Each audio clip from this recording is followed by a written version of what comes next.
यदि तुम्हारे जीवन में विपत्ति, दुख और संकट घिर जाए तो भगवान को कोसना नहीं, इसलिए बता रहे ये वो स्थिति प्रदान करने के लिए है जो तुम कभी किसी साधना से नहीं प्राप्त कर सकते। दुखान्य और सुखानी, जब दुख आए तो जान लेना कि सच्चे सुख की प्राप्ति का अवसर आ गया है।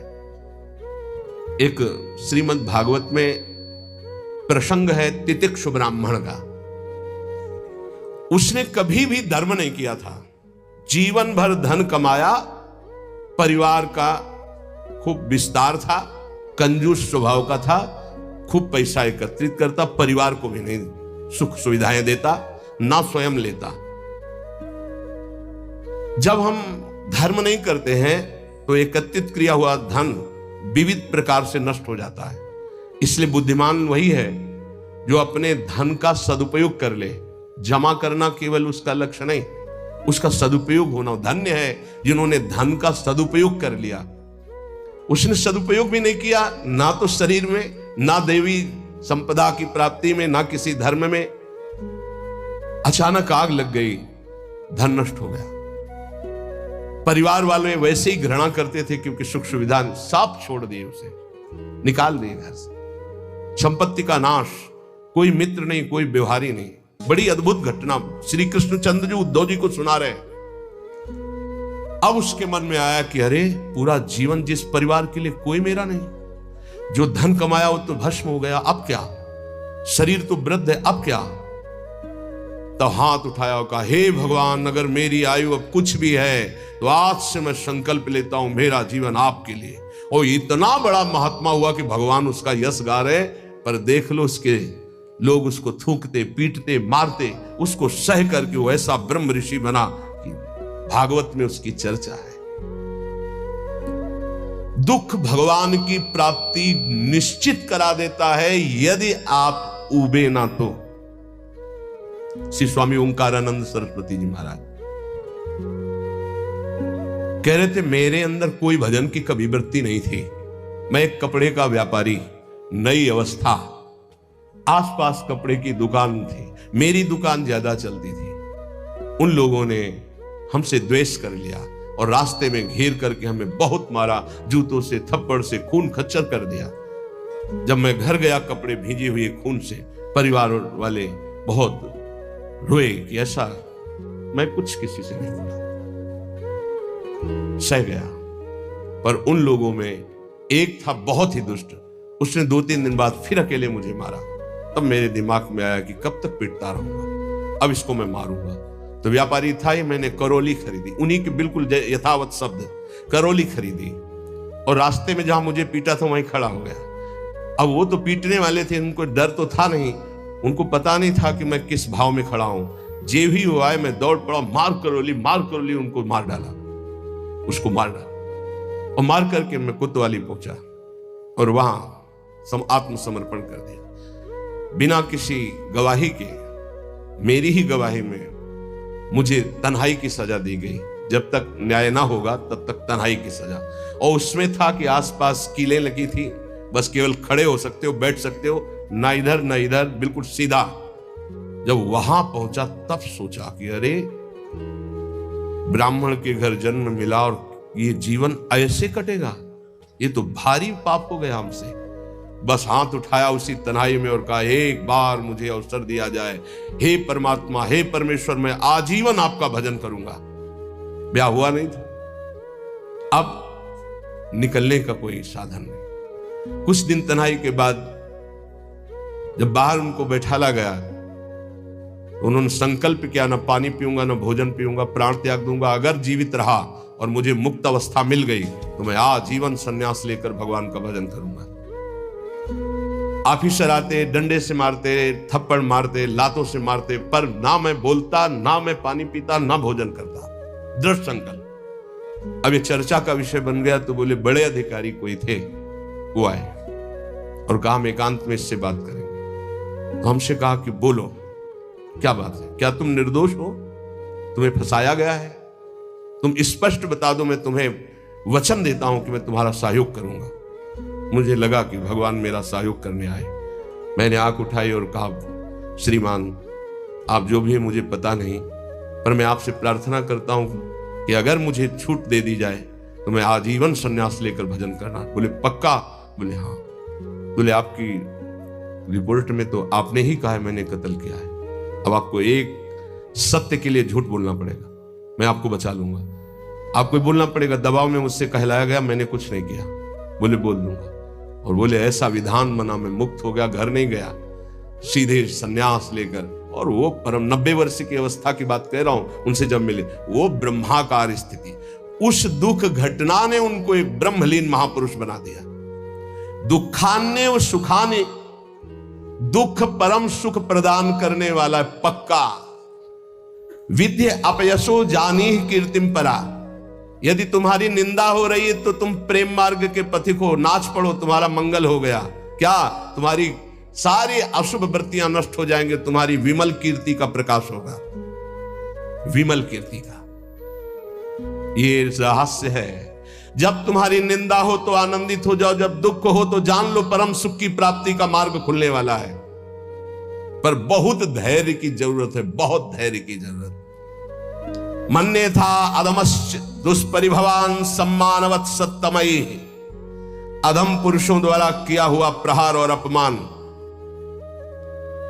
तू उसे महान सम्मान के समान गले लगा ले, क्योंकि तुझे प्रेम प्राप्त करना है प्रेम प्राप्त करना। दुख को महान सुख प्राप्ति का हेतु समझकर सहजा, निंदा को विमल कीर्ति के समान सहजा तो विमल कीर्ति हो जाएगी।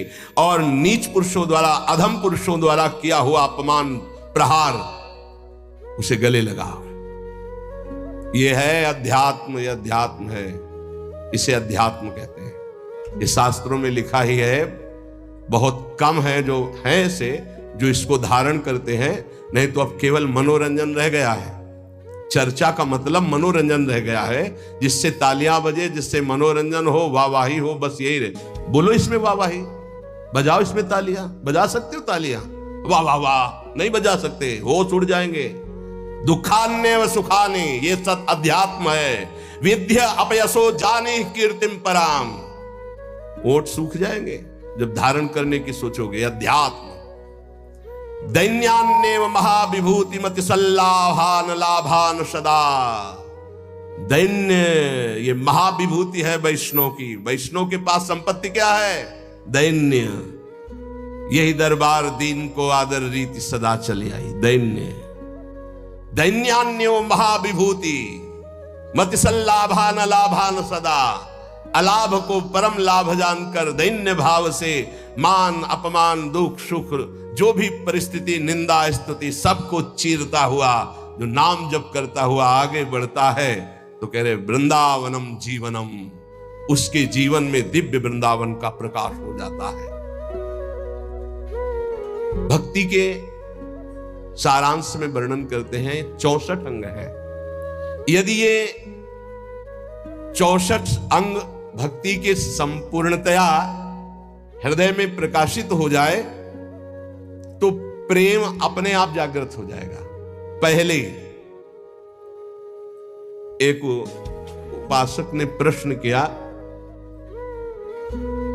कि हम कभी ये जपते हैं, कभी ये जपते हैं, कभी इनकी सेवा करते, कभी इनकी सेवा करते, बड़ा मन चंचल और दुविधा में फंसा रहता है, क्या करूं?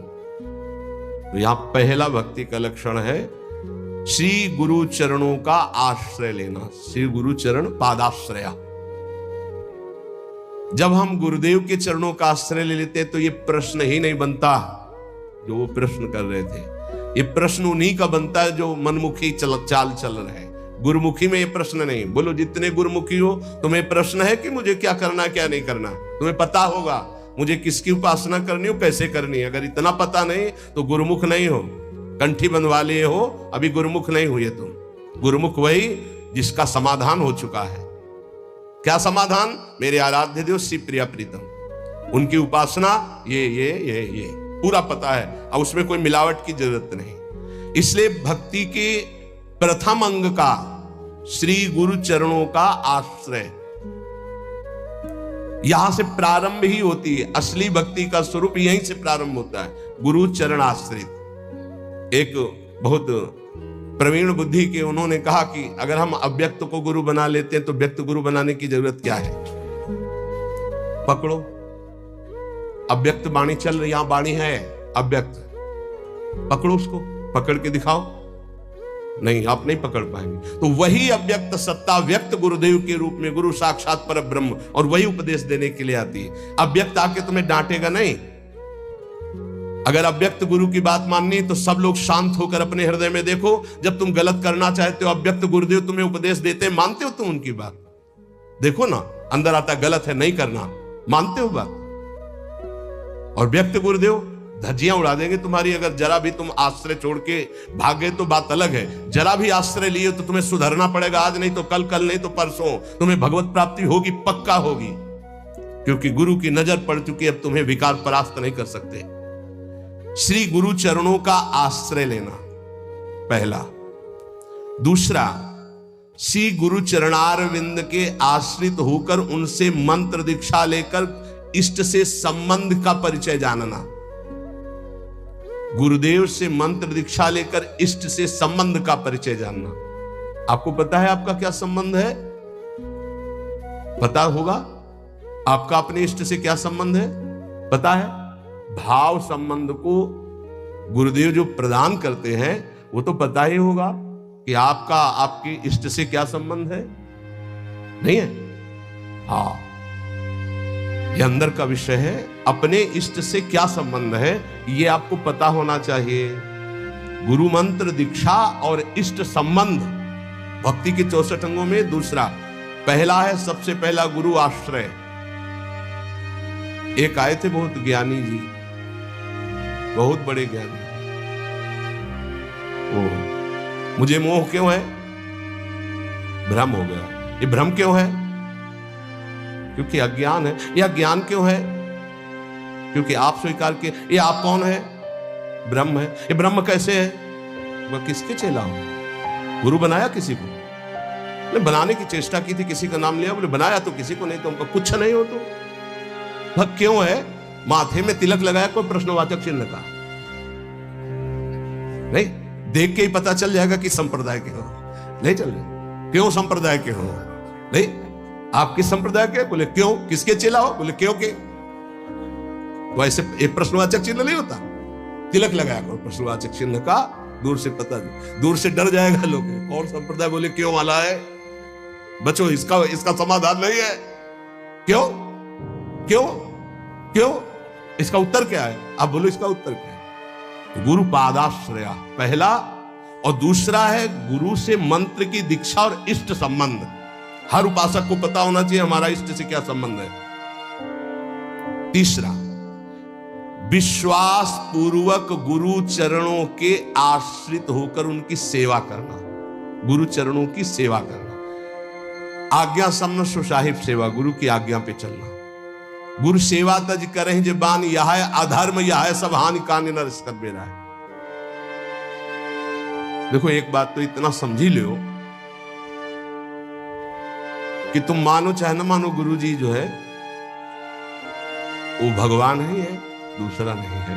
जितने भी गुरुदेव है सब भगवान है।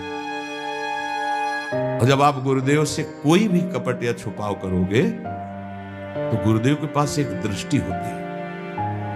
ऐसे ऐसे देखो ना, तो टेलीविजन में सब नहीं दिखाई देता, जो चैनल लगा वो चल पड़ता है, ऐसे चल पड़ता है हर चैनल चल पड़ता है। तब हंसी आती है। कितने बच्चे होते हैं, क्या समझते हो? गुरु को मनुष्य मानते हो? नहीं, कभी ऐसा। हम सबसे हाथ जोड़कर प्रार्थना करते हैं, एक घर ऐसा रखो जहां सत्य की व्यवहार वृत्ति हो। गुरुदेव, माफ हो जाएगा, सब माफ हो जाएगा, हमारी बात मान लेना। तुमने ऐसा किया जी, तो तुम्हें दंड भोगना पड़ेगा जी। कोई छुपाव नहीं, कोई कपट नहीं, कोई मत डरो। गुरु से सत्य व्यवहार करो, ये सबसे बड़ी गुरु सेवा है। गुरु ते कपट मित्र ते चोरी, या हो निर्धन या हो कोढ़ी। ये हम संतों की भाषा कह रहे हैं। कुष्ठ रोग से ग्रसित हो जाता है आगे चलकर जो गुरु से छल कपट करता है। ध्यान रखना, निर्धनता, भजनहीनता, ये सब उसके जीवन में आ जाएगी। ये सब 2 मिनट का काम, माया का 2 मिनट का काम है ये। फूलो मत, भूलो मत, सावधान। जिन्होंने मंत्र दिया है, जिन्होंने अपना जीवन दे दिया है, उनके तुम लाड़िले, वो तुम्हारा अमंगल करेंगे।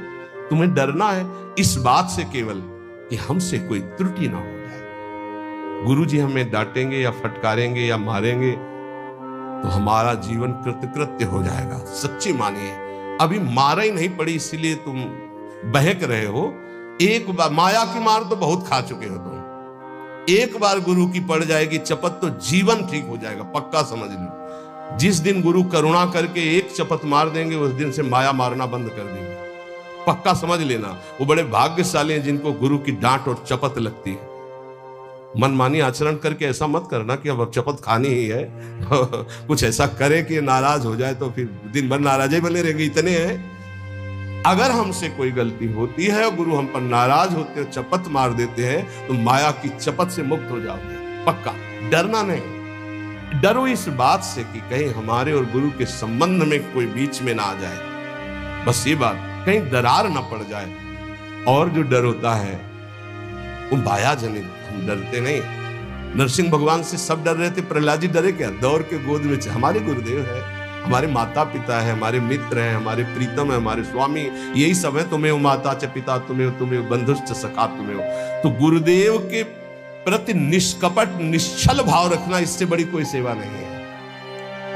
विश्वास पूर्वक गुरुदेव के चरणों की सेवा करना 64 भक्ति अंगों में, ये 3 तो केवल गुरुदेव में है। गुरुदेव के चरणों का आश्रय, गुरुदेव से प्रभु के मंत्र की दीक्षा और प्रभु से संबंध की जानकारी, तुम्हारा ये संबंध प्रभु से, विश्वास पूर्वक गुरु चरणों की सेवा, तीसरा। चौथा, जिस मार्ग में बड़े बड़े महापुरुष चले आए हैं उसी मार्ग का अवलंबन लेना। कोई नया स्थापित मार्ग नहीं, आचार्य परंपरा से होना चाहिए। लाखों इस परंपरा में सिद्ध रसिक हो गए हैं, लाखों, एक दो नहीं, लाखों, जो भगवत प्रेम में मत वाले। ये जो हमारी वैष्णव परंपरा है वो 4 संप्रदाय है। इसके अलावा ये निकुंज की जो उपासना है ये अलग है। जो 4 संप्रदाय है उसमें श्री जी की, लालजू की सम्यक उपासना है, पर श्री जी के चरणारविंद की ठसक से जो निकुंज की उपासना है, वृंदावनाधीश्वरी की, ये निकुंज से आई हुई सखियां हैं जो आचार्य रूप में आकर के इस रस को प्रदान करती है। बड़े बड़े महाभागवतों द्वारा परिग्रहित मार्ग का ही अवलंबन करना। ऐसी जगह कभी ना जुड़े जहां आचार्य परंपरा ना हो। ध्यान रखो, परंपरा देखनी चाहिए, आचार्य परंपरा देखनी चाहिए। यहाँ राधैवेष्टम संप्रदाय करता आचार्यो राधा मंत्रदा सद्गुरुश्च मंत्रो राधा यश्च सर्वात्मनैवं वंदे राधा पाद पद्म प्रधानम श्रीत हरिवंशम। 5वां, गुरुदेव से भागवत संबंध में पूर्ण जानकारी होनी चाहिए। भागवत धर्म हमारा क्या है, जिस धर्म में हम दीक्षित हुए, हमारा कर्तव्य क्या है, हमारा लक्ष्य क्या है, हमारी दिनचर्या क्या होनी चाहिए। 6वां, अपने आराध्य देव की प्राप्ति के लिए भोगों का त्याग कर देना। जैसे कल एक भगवत पार्षद स्वरूप वो कह रहे थे कि कहीं कहीं हमको प्याज लहसुन बना भोजन मिल जाता है तो हम पा लेते हैं, तो अपराध तो नहीं। उन्होंने कहा अपराध की बात तो अलग रही, लेकिन आप अपने स्वरूप को तो देखिए, आप कौन है। कंठी बंधी है, तिलक लगा हुआ है, ऐसे कोई कहीं भी बना के दे दे हम पालेंगे। क्या आप अपने लाला को लगाए बिना भोग पालेंगे? अब इसका उत्तर नहीं था। इसलिए जो भोग हम प्रभु को नहीं पवा सकते वो हम नहीं पा सकते, पक्का। भगवान के निमित्त भोगों का त्याग करना 6वीं भक्ति है। जो हम प्रभु को भोग नहीं लगा सकते वो हम नहीं पा सकते। 7वां, मथुरा वृंदावन आदि जो भगवत धाम है इनमें निवास करना। प्रभु के अपने आराध्य देव के, जैसे राम उपासक तो चित्रकूट है, अयोध्या है, कृष्ण उपासक तो ब्रज 84 कोशिश, जैसे हम प्रियाजू के उपासक तो हमारा जीवन वृंदावन है। अगर आप अखंड वास नहीं कर सकते तो 3 रात्रि वास कर लीजिए।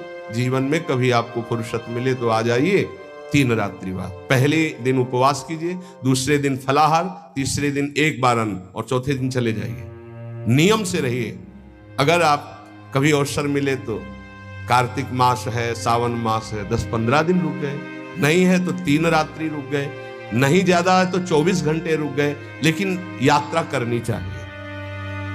महाप्रभु चैतन्य देव जी ने जब जगन्नाथपुरी में नवद्वीप के सब वैष्णव जन गए थे तब यही कहा था कि गृहस्थी में विशेष भगवत आराधना का समय नहीं रहता, तो साल 6 महीने में ऐसा समय निकालना चाहिए कि 2-4 दिन साधु समागम करें, धाम वास करें, पुरी में वास करें, भगवत दर्शन, ऐसा करना चाहिए।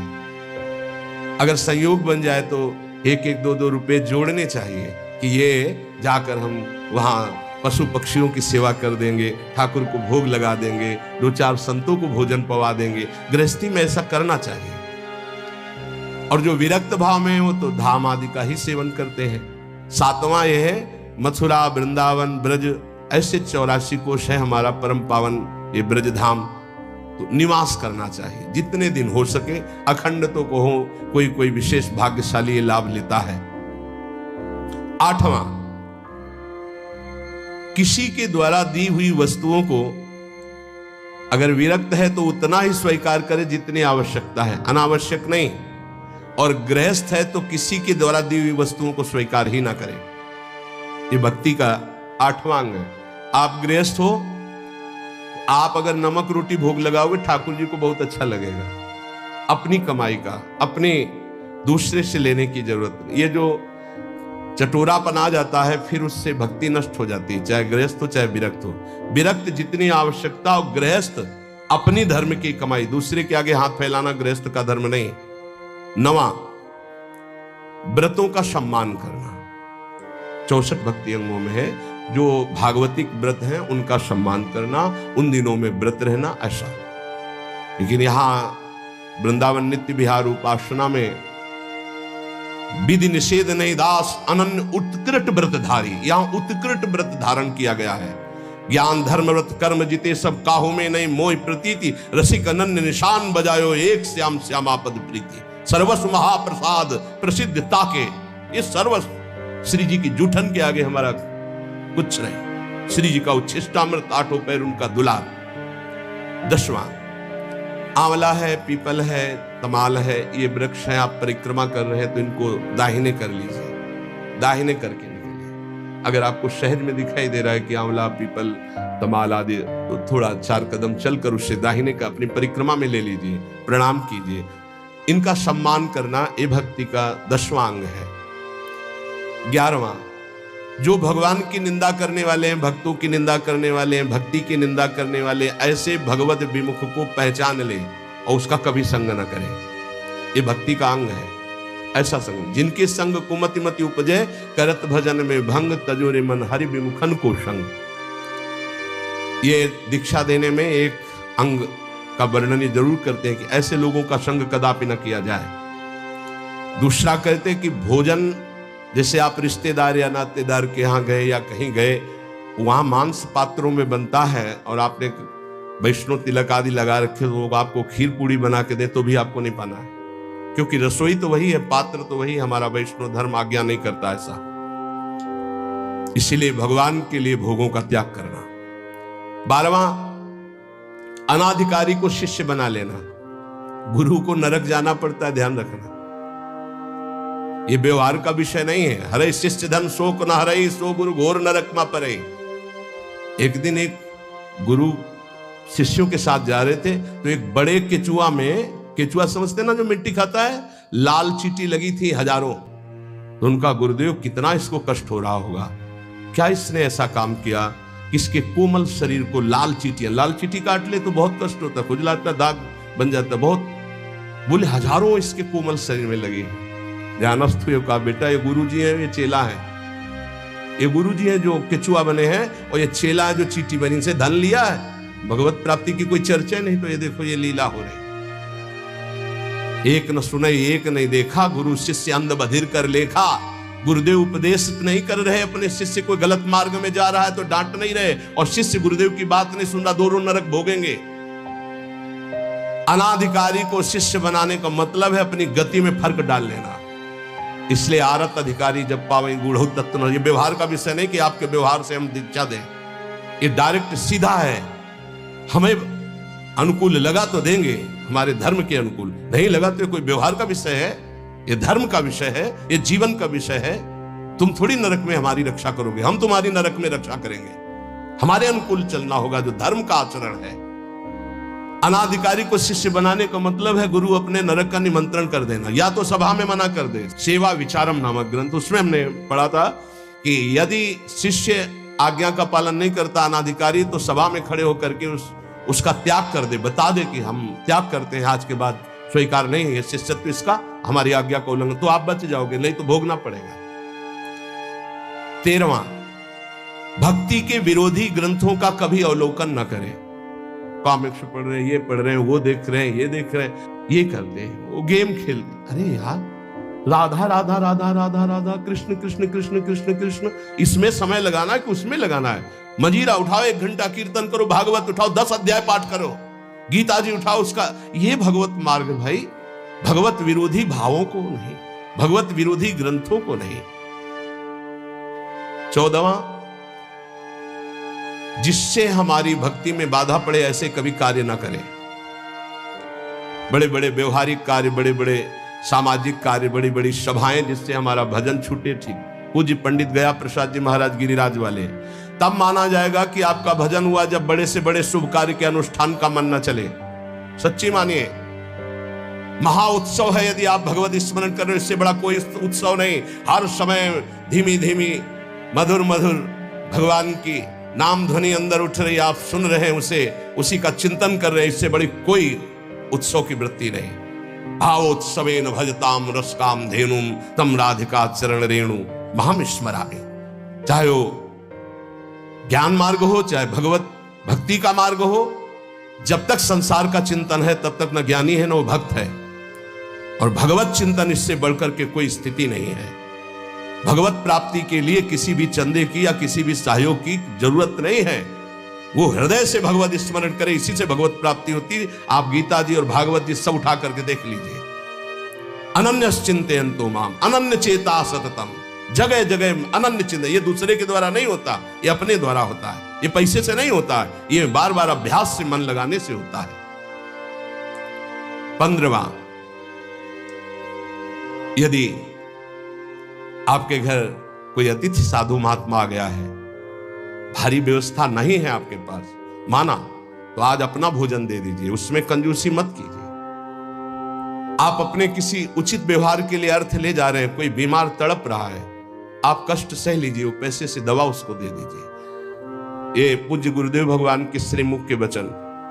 प्राप्त सेवा का कभी भी त्याग नहीं करना चाहिए, वो भगवान की कृपा से आध्यात्मिक उन्नति के लिए होती। प्राप्त सेवा, आप जा रहे हो, कोई बहुत कष्ट से पीड़ित पड़ा है, आपको आवश्यकता है उसकी सेवा, आप बैठ जाओ, उसकी सेवा करो। नहीं कुछ है तो तन से सेवा करो, कपड़े से हवा करने लगो, पानी पिला दो, फिर उस समय जरूरत है तो 4 से याचना करके उसको आप औषधि दिला दो। उचित व्यवहार में, सेवा में किसी भी तरह का कुविचार या कृपणता ना होने पावे। अरे ऐसे तो सब पड़े ही रहते, नहीं। प्राप्त से भगवान ने तुम्हें सेवा दी, उस समय करो। कोई आपके घर आ गया तो वक्र दृष्टि से मत देखो, ए तो साधु महात्मा है, ऐसे नहीं। भगवान आए, तुम्हारे पापों का नाश हो जाएगा मंगल के लिए। अगर वो रोटी मांग रहे, भोजन मांग रहे, आप दौड़ कर जाइए, दरवाजे पर उनको भिक्षा दीजिए। सच्चा महात्मा कभी घर में नहीं घुसेगा, ये ध्यान रखना। ऐसे नहीं घुसेगा कि आपके गेट को लांग कर अंदर भिक्षा में जाए, ऐसा कभी नहीं, सिद्धांत नहीं। जो सच्चे मार्ग का पथी को दरवाजे पे ही राधे श्याम बोलेगा, वो अंदर आ ही नहीं सकता, तुम्हें निश्चिंत रहना है। और जो अंदर आने की बात चेष्टा करे तो आपकी श्रद्धा, आपका परिचय है तो ठीक है, नहीं तो अनुमति नहीं है, पक्का। इसमें कभी धोखा नहीं खाओगे। जो सच्चे मार्ग का पथी को, उसको गुरुजन शिक्षा देते हैं, भिक्षा गेट के बाहर ही ली जाती है। भिक्षा कभी ऐसा नहीं कि आंगन में जाके मांगी जाती हो, कभी नहीं हो। जो आंगन में जाने की चेष्टा करे वो आपका परिचय हो तो ठीक है, आपका विश्वास तो ठीक है, अन्यथा हमारे शास्त्र आज्ञा ऐसा नहीं है। कभी कोई भिक्षा के लिए आ जाए तो अपना भोजन दे दे, लेकिन उसका तिरस्कार ना करे। अगर आप में इतनी भी श्रद्धा नहीं तो 2 बातें तो कर ही सकते हैं।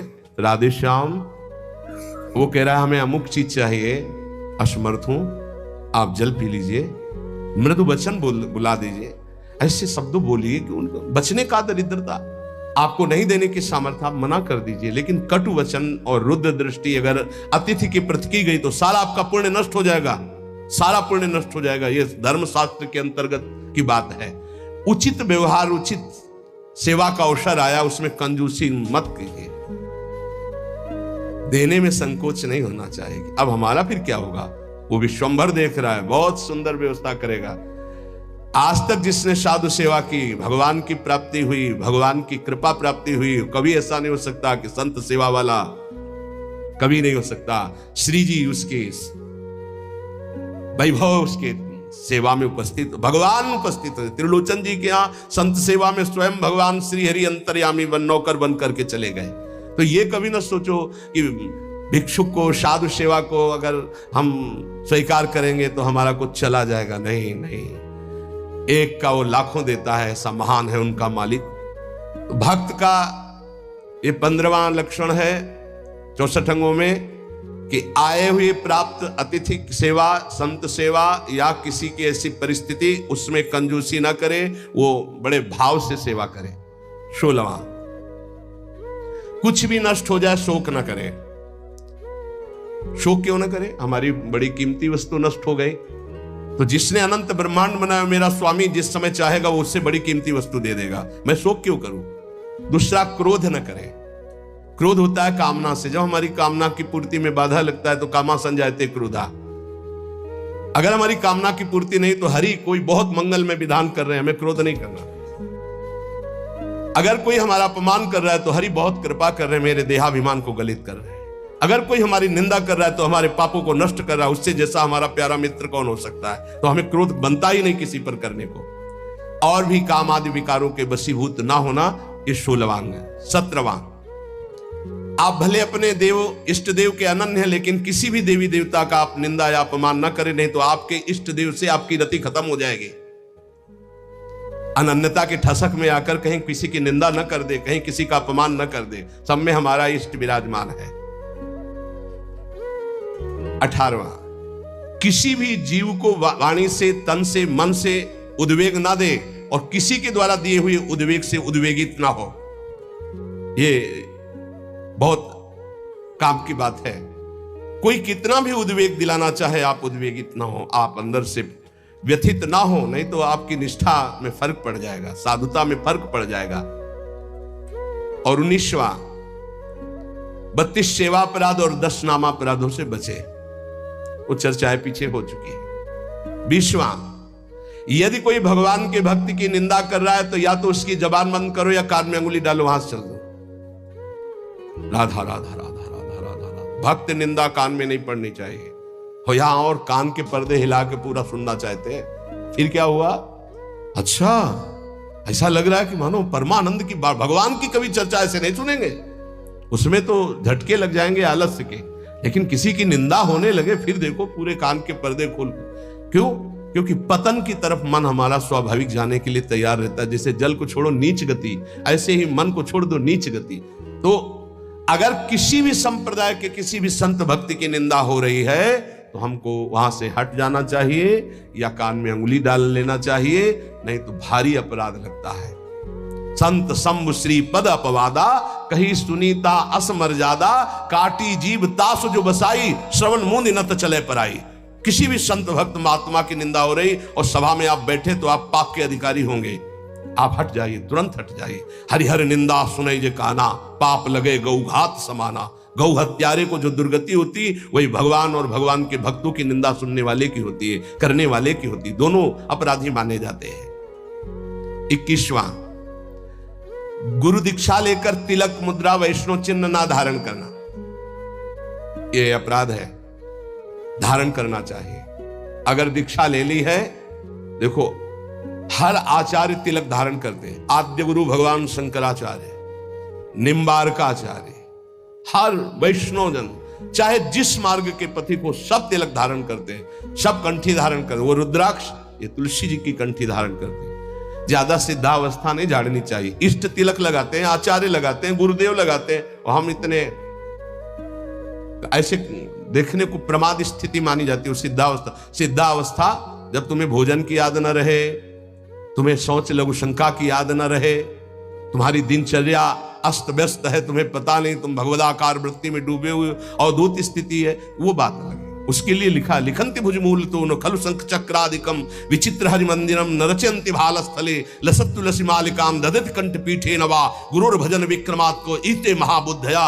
वो ऐसी स्थिति को प्राप्त महापुरुष शरीर की सुध नहीं तो तिलक कौन लगावे, कौन कंठी बांधे, कौन दर्पण देख करके लगावे, लेकिन इतनी है स्थिति तो तिलक लगाओ। ऐसी स्थिति जो आचार्य स्वयं धारण करते हैं, तिलक गुरुदेव धारण करते हैं, तो बिना तिलक के 1 मिनट भी नहीं रहना चाहिए। जैसे सुबह आते तो पहले पूरे शरीर में रज और सूखी बट्टी से तिलक की रचना, क्योंकि उस समय नहीं होता कि हम बैठ कर फिर आकर यहाँ तिलक रचना करके ऐसे। अगर हमारे पास समय तो हम चाहे सूखी रज से ऐसे तुरंत तिलक बनावे, वो दिखाई नहीं देगा, पर द्वादश तिलक लगा के ही आगे बढ़ना चाहिए। स्नान के तुरंत बाद तिलक की रचना होनी चाहिए। और कंठी एक इष्टा में रख लेनी चाहिए, कभी ये टूटे तो तत्काल कंठी बांध ली, गुरु प्रदत्त प्रसादी करवा के रख लेनी चाहिए। वैष्णव चिन्हों को जरूर धारण करना चाहिए, माला मुद्रा आदि। 22वां है प्रभु के नाम अक्षरों को मस्तक पर हृदय पे धारण करना। इसको इस रूप में ना ले कि जैसे लिखने में नाम अक्षर, ये नाम अक्षर माला धारण किए तो हम सोच के समय से उतार देते हैं। नाम अक्षर है हमारे इष्ट के, हमारे आराध्य देव के नाम अक्षर है।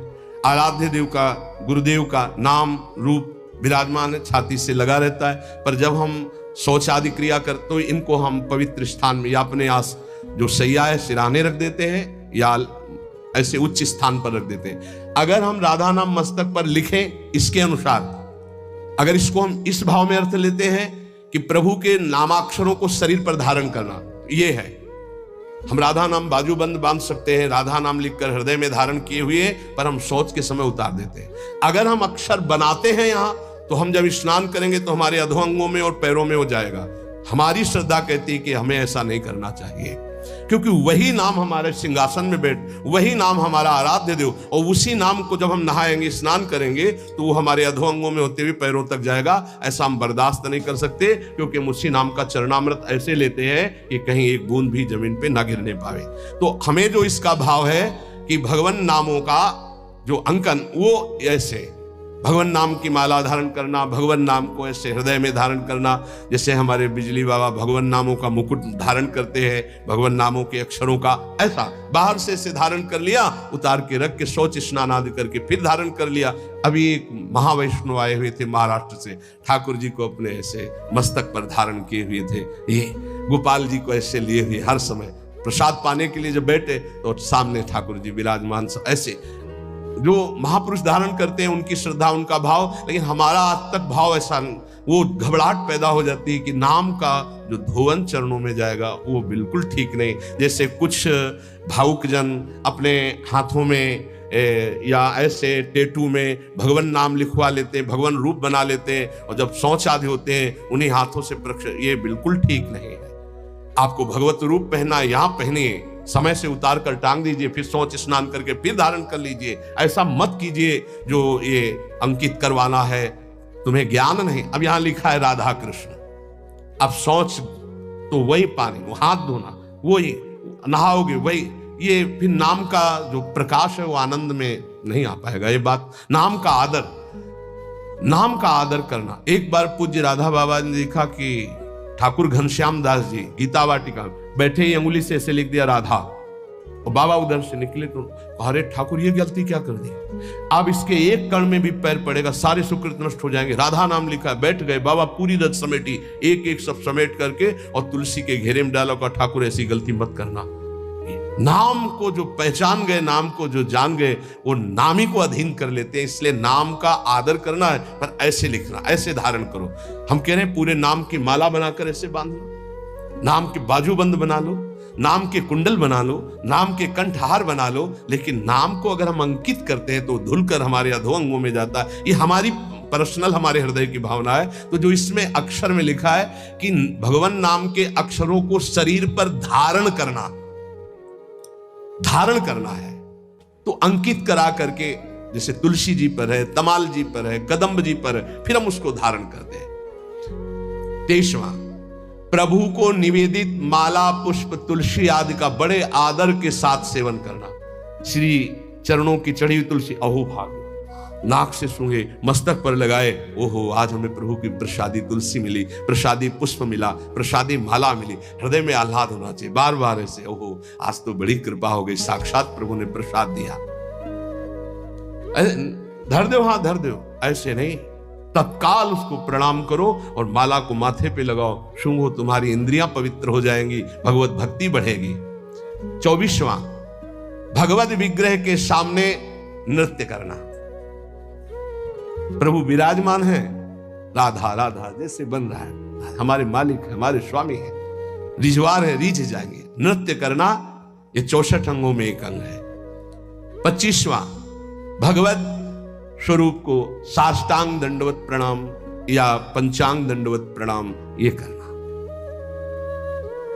26वां, जैसे गुरुदेव पधारे या भगवत विग्रह पधार रहे हैं तो सबको खड़े हो जाना चाहिए।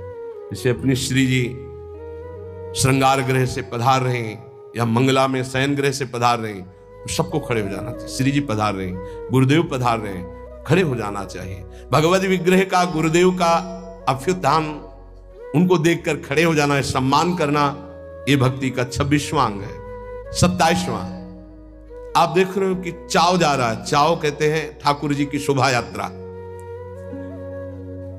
पहले आप प्रणाम करो, किसी की भी जा रहे हो, किसी भी ठाकुर की, किसी भी वैष्णव की प्रणाम करो, साष्टांग या पंचांग जैसी श्रद्धा बने सबको, फिर 5-10 कदम पीछे पीछे चलो, फिर प्रणाम करके वापस आ जाओ। ये वैष्णव मर्यादा है, ऐसा नहीं देखा है उन संप्रदाय वैसे सारे सुकृत नष्ट हो जाएंगे, इसीलिए भक्ति बढ़ती नहीं। अरे कोई कृष्ण बोले, कोई राम बोले, कोई हरि बोले, कोई शिव बोले, सबकी चरण धूल मेरे माथे पे, ये सब महाभागवत जन है। ये जो दृष्टि रखते हैं ना ऐसे किस संप्रदाय के, ये पुण्य नष्ट हो जाएंगे। कोई भी भगवत विग्रह, जैसे कोई भक्त है अपने ठाकुर जी को माथे पे विराजमान किए, प्रणाम करो, 5 कदम उसके साथ चल दो, नाम कीर्तन हो रहा है तो अपना मंत्र जपते हुए साथ चल दो, फिर प्रणाम करो, वापस आ जाओ, इससे कृपा प्राप्त होगी। प्रभु की चाव या सवारी के पीछे कुछ कदम चलना, अगर बहुत समय है तो आप साथ चल रहे तो 5 कदम तो चल ही सकते हैं। 28वां, प्रभु के श्री विग्रह के दर्शन के निमित्त जाना। बिहारी जी, राधा रमण, राधा वल्लभ, यहां तो घर घर ठाकुर तुलसी सेवा। प्रभु के मंदिरों, और अगर आपका शरीर स्वस्थ है तो सवारी मत लीजिए, आपका शरीर स्वस्थ है तो नंगे पैर जाइए। यहां तो सिर भर जाऊं उचित असमोरा, मेरे प्रिया प्रीतम का धाम है, उनके दर्शन करने जा रहे, मंत्र जप करते हुए नंगे पैर, यहां कोई कांटे थोड़ी बिछे, मार जूता और चप्पल पहनकर चलना। सही बात, बड़ा दुर्भाग्य है अगर ये पहनकर अपने को चलने को होता है। ये तो डॉक्टर मना किए कि वैसा ऐसा नहीं तो जीवन भर हो गया नंगे पैर ही रहे। जो सुख मिलता है रज स्पर्श से पादुका, ये दुर्भाग्य है। प्रभु के मंदिर कम से कम, कोई कई तो सीढ़ियां भी चढ़ जाते हैं पादुका से, क्या करें, नहीं तो पादुका पहने दर्शन करें।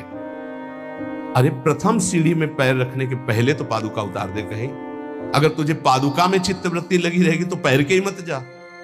क्या कांटे बिछे हैं प्रभु के धाम में, मंदिर में दर्शन करने, इतना तो कर ले। 29वां, प्रभु के मंदिर में दर्शन करके 4 प्रदक्षिणा करना। अगर समय नहीं तो दाहिने करते हुए जाओ, दर्शन करके निकल जाओ। समय है तो 4 प्रदक्षिणा कर लेनी चाहिए, ये बहुत लाभ प्राप्त होता है। 4 प्रदक्षिणा हमारे श्री प्रिया प्रीतम जी की होती है। 30वां, प्रभु के श्री विग्रह विराजमान करना और उनकी सेवा करना, ये वैष्णव धर्म है। सबके पास सेवा होनी चाहिए, चाहे नाम सेवा हो, चाहे रूप सेवा हो, छवि सेवा हो, श्री विग्रह सेवा हो, सेवा होनी ही चाहिए। क्योंकि बिना सेवा किए मानसिक सेवा में प्रवेश नहीं, और बिना सेवा के आप जी कैसे सकते हैं, पानी कैसे पीते हैं, भोग कैसे पाते हैं, जब भोग लगा लेते हैं तब पाते हैं। तो प्रगट में सेवा हर वैष्णव के पास होनी चाहिए, चाहे राधा नाम की ही सेवा क्यों ना हो। 31वां, प्रभु के लिए परिचर्या करते हुए पंखा डुलाना, चवर डुलाना, माला गूंथना, चंदन घिसना, जहां प्रभु विराजमान हुआ सोहनी लगा करके पोछा लगाना, विविध प्रकार की भोग तैयारी करना, ये विविध प्रकार की जो परिचर्या है ये बहुत बड़ा लाभ प्रदान करती है। इसी परिचर्या के बल से अम्बरीश जी की रक्षा में सुदर्शन चक्र था। चक्रवर्ती सम्राट होते हुए स्वयं पोछा ठाकुर जी के लिए लगाते थे, स्वयं परिचर्या करते थे। ये छोटी मोटी बात नहीं जो आप पंखा करते हो, चवर करते हो, श्री जी की सेवा में हो। साक्षात श्री जी ने स्वीकार किया है, चाहे वो कोई गेट सेवा में हो, चाहे वो सब श्री जी की सेवा में। सेवा परिचर्या से आराध्य देव को अधीन किया जाता है। 32वां, प्रभु के सम्मुख बैठ करके उनके गुणों का गान करना, उल्लसित होकर गाना चाहिए। प्रभु राग रंग नहीं देखते। मानत अपनो भाग राग करत अनुराग बिन दीखत सकल अभाग श्री हरिवंश कृपा बिना। बहुत सब राग रागिनियों का ज्ञान है लेकिन अनुराग नहीं है तो प्रभु नहीं रीझते। हाँ, लोग तो रीझ जाएंगे, प्रभु नहीं रीझेंगे। देखा है राग रागिनियों में प्रधानता रखने वाले पर, और लोगों की तालियां है, लोगों का भाव देखते हैं। प्रभु बैठे उनकी तरफ पीठ है, ऐसे प्रभु हैं, ऐसे बैठे राग रागिनी, आओ सामने तालियां बज रही, सामने बज रहे। मानत अपनो भाग राग करत अनुराग बिन दीखत सकल अभाग। कोई राग नहीं आता, आप ऐसे गा रहे तो वाह वाह ठाकुर जी बोल उठेंगे जिस दिन भाव से गाओगे। नाम बाणी जहां श्याम श्यामा तहां, नाम बाणी सुनत श्याम श्यामा सुबह। प्रभु के सम्मुख गान करने का सौभाग्य जानते हो? ये जो आप लोग बैठकर गान करते हो, बड़ी विशेष कृपा है। उनके लीला गुण गायन से बहुत जल्दी वो प्रसन्न हो जाते हैं। 33वां, भगवान के सामने भगवान का नाम कीर्तन करना। ये जो आप लोग करते हैं, हृदय आह्लादित हो जाता है। राधा राधा जब आलाप लेते हैं तो जैसे दूध गैस में चढ़ाओ तो उफान नहीं आती, ऐसे भक्तों के हृदय में उफान आनंद की आती उच्च स्वर से नाम कीर्तन सुनकर। 34वां, इष्ट मंत्र का जाप का नियम होना। जैसे गुरुदेव देते 11 माला, 21 माला, 33 माला, जो भी, वो संख्या जरूर पूरी करनी चाहिए। इष्ट मंत्र की जो संख्या है गुरुदेव ने जो दिया है, ये भक्ति का अंग है, जरूर पूरा करना चाहिए। ध्यान देना चाहिए कि हमें इतना मंत्र जो गुरुदेव ने कहा वो जपना ही जपना है। इष्ट मंत्र का नियम पूर्वक जप का ये भाव गुरुदेव ने जो दिया उसको पूरा करना चाहिए। 35वां, रोज प्रभु से प्रार्थना करनी चाहिए, उनकी कृपा मांगनी चाहिए। रो रो कर उनके दर्शन की इच्छा, उनके प्रेम की इच्छा, उनके चिंतन की इच्छा, यही हमारी भिक्षा, ऐसा मांगना चाहिए। रोज 4 शब्द तो बोलना चाहिए, लाडली कृपा करो। अपना निरंतर नाम हमारे हृदय में चला दो। प्रिया जो और कोई चिंतन न बन पावे, बस आपका चिंतन बना रहे, ऐसा मन से बातें करनी चाहिए, वही प्रार्थना है। 36वां, महापुरुषों के द्वारा गाए हुए स्तोत्र और पदों का गायन करना चाहिए। जैसे चतुरासी जी है, ये सब स्तोत्र ही है। श्रीमद राधा सुधा निधि, एक एक श्लोक सब प्रार्थना भरे हुए हैं, स्तोत्रों का गायन करना चाहिए। 37वां, प्रभु के निवेदित किए हुए प्रसाद का बहुत महत्व रखना चाहिए। जैसे प्रसाद आया तो खड़े हो जाना चाहिए। भगवत प्रसाद आया, प्रणाम करके हाथ में जो तत्काल पाना चाहिए, तत्काल। प्रसाद की महिमा चाहे किनका तत्काल, वैसा नहीं रख दो फिर पा लेंगे समय आने पर, अभी हमारे पास समय नहीं, ये अपमान हो गया प्रसाद। भगवत प्रसाद का सबसे पहला सम्मान, माथे पे लगाओ, प्रणाम करो। अगर आप बैठे हो प्रसाद आया तो खड़े हो जाओ, पहले प्रसाद का सम्मान करो, भगवत स्वरूप मानना। एक कह रहे थे कि हम कुछ भी पाते हैं तो हमारा भजन रुकता है, तो हमका कुछ क्यों पाते हो? गुरु प्रसाद पाओ, भगवत प्रसाद पाओ। हाँ बोले वही तो हमका उसे कुछ में क्यों बोले? भगवत प्रसाद पाने से भजन में विक्षेप पड़ता है। बोले असली बात है कि विक्षेप पड़ जाता है, तो यहां तक टिटुआ तक कौन बोला कि खाओ? थोड़ा प्रसाद पाओ और देखो भजन होता है कि नहीं होता है। अब हलवा पूड़ी सब तो ठाकुर जी हजम कर पाएंगे, वो तो विश्वम्भर है, वो तो आग पी गए, तुम पियोगे क्या? वो तो पी गए आग, दावानल में सब सखाओ जब गौएं हुई ऐसे कह के मुंह पे पी गए। देखो भगवत प्रसाद किनका लो तो मधुकरी भरपेट पाओ, जो मंदिर से प्रसाद मिले तो किनका ले ले, ये सिद्धांत वैष्णवों का रहा है। एक बार झाड़ू मंडल के पूज्य महाराज बलराम दास जी महाराज, उनको वृद्ध अवस्था में एकदम काम वेदना जागृत हो गई। उनको कोई माताएं स्नान करेंगी तो दृष्टि, तो उन्होंने कहा कि अब जीवन को नहीं रखेंगे, गलत भाव आ गया। तो सब भक्तों ने कहा कि चलो वृंदावन की परिक्रमा लगाते हैं, तो नाम कीर्तन करते हुए परिक्रमा लगाई तो जो विकार आया था वो हट गया। बहुत बड़ा प्रभाव है, जिससे आपका ज्यादा दिमाग संसार की तरफ आकर्षित होने लगे तो कोई अन्न चला गया दूषित, तो आप वृंदावन की गिरिराज जी की परिक्रमा लगा लो, पूरा नशा उतर जाएगा, जो अन्न आदि का दोष का है वो नष्ट हो जाएगा। कहां अपने सुख में बाधा हुई वहां कोई प्यार दिखाई नहीं देगा। अपने सुख के लिए ही सब जीव प्यार करते हैं, सब क्रियाएं करते हैं, सब विचर रहे हैं केवल अपने सुख के लिए। नावा अरे जायाई कामाय जाया प्रिया भवती, आत्मनस्तु कामाय जाया प्रिया भवती। इसी तरह से जो पुत्र वित्त जो भी सुख है वो अपने सुख के लिए है। हमें सुख मिलता है इसलिए हमें पुत्र प्रिय है, पुत्री प्रिय है, धन प्रिय है, मकान प्रिय है, हमें सुख मिलता है। जिस दिन हमें सुख मिलना बंद हो गया हमारा प्यार कहीं नहीं रह जाएगा। अब ये सुख का तारतम्य देखना है कि वास्तविक क्या इनमें सुख है। देखो यहां कह रहे हैं नावा अरे पति कामाय पति प्रियो भवति, पति प्रिय नहीं है, पति से कामना की पूर्ति होती इसलिए प्रिय है। ऐसे कितने उदाहरण हैं, पुत्र के लिए, पत्नी के लिए, माता पिता के लिए, अलग अलग संबंधों में। हमारा शास्त्र कहता है हम केवल सुख से प्यार करते हैं, सुख से, अपने सुख से। अगर हमको दुख का संबंध दिखाई देने लगे तो सब संबंध छोड़ दें, और सुख है नहीं, केवल सुख की छाया में फंसा करके ये माया हमें बांधे हुए है। जिसे तुम सुख समझते हो ये सुख नहीं, सुख की छाया है, समझ पड़ती नहीं, ये गिरधर की माया है। जैसे किसी व्यक्ति की छाया को पकड़ने चलो कभी पकड़ में नहीं आएगा, क्योंकि वो व्यक्ति की छाया है। तो ये सुख की छाया सी दिखाई देती मृत्यु लोक में या ब्रह्मा के द्वारा रचे हुए अन्य लोकों में। सुख तो सुख सिंधु भगवान के नाम रूप लीला धाम में है।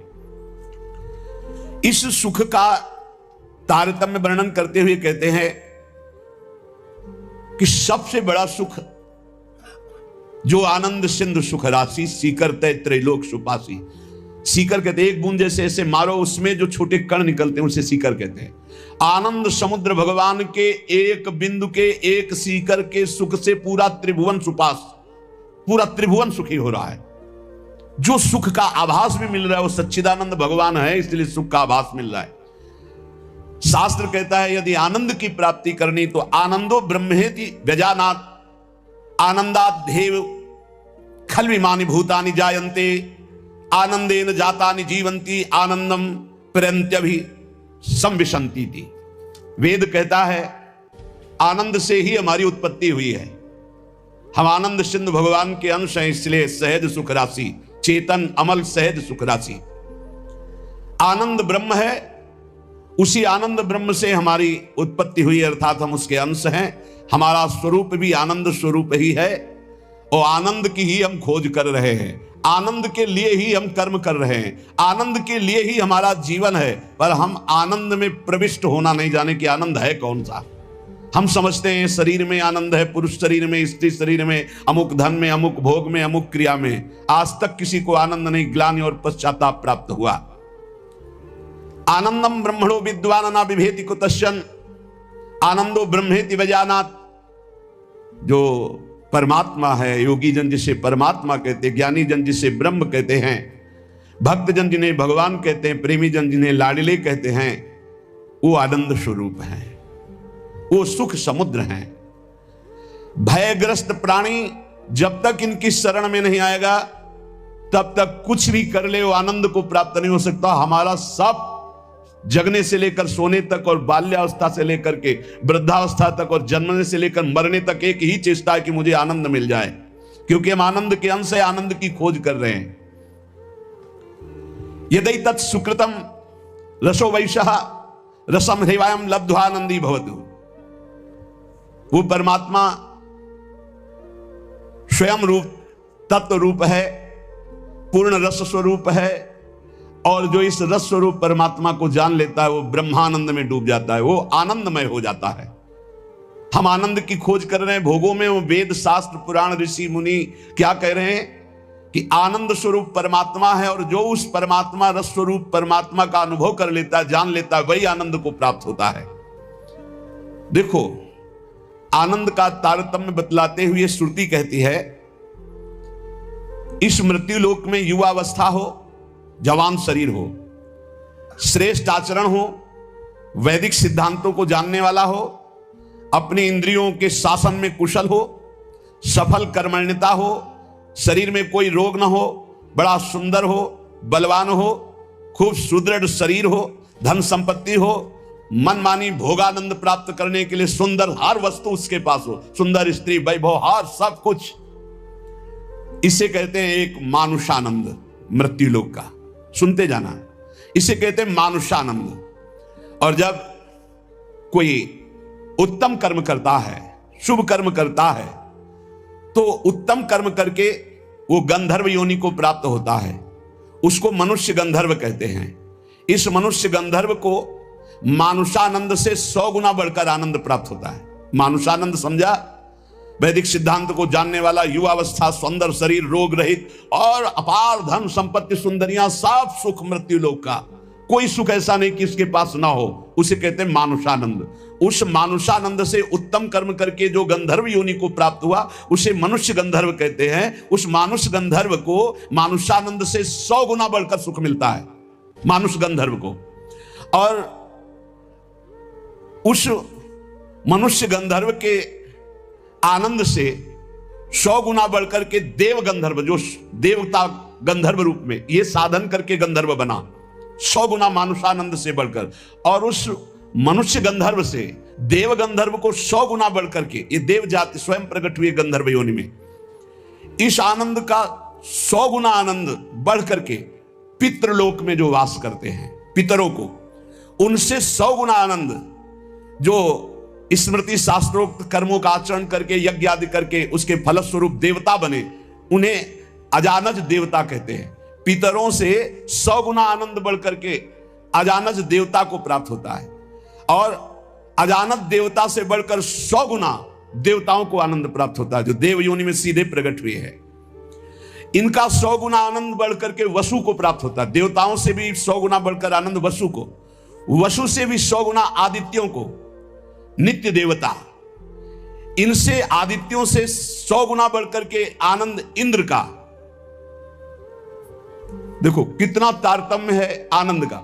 और इंद्र के आनंद से 100 गुना आनंद बढ़कर के बृहस्पति जी का, बृहस्पति जी के आनंद से 100 गुना आनंद बढ़कर के प्रजापतियों का, दक्ष प्रजापति आदि, ऐसे प्रजापतियों के 100 गुना आनंद बढ़कर के परमेष्ठी पद, ब्रह्मा के पद में, और जिनको ब्रह्मलोक तक कहीं आसक्ति नहीं है, ऐसे जो ब्रह्मनिष्ठ श्रोत्रीय महापुरुष हैं, उनके उस अखंडानंद का तो वर्णन ही नहीं किया जा सकता, जिसे मोक्ष सुख कहते हैं।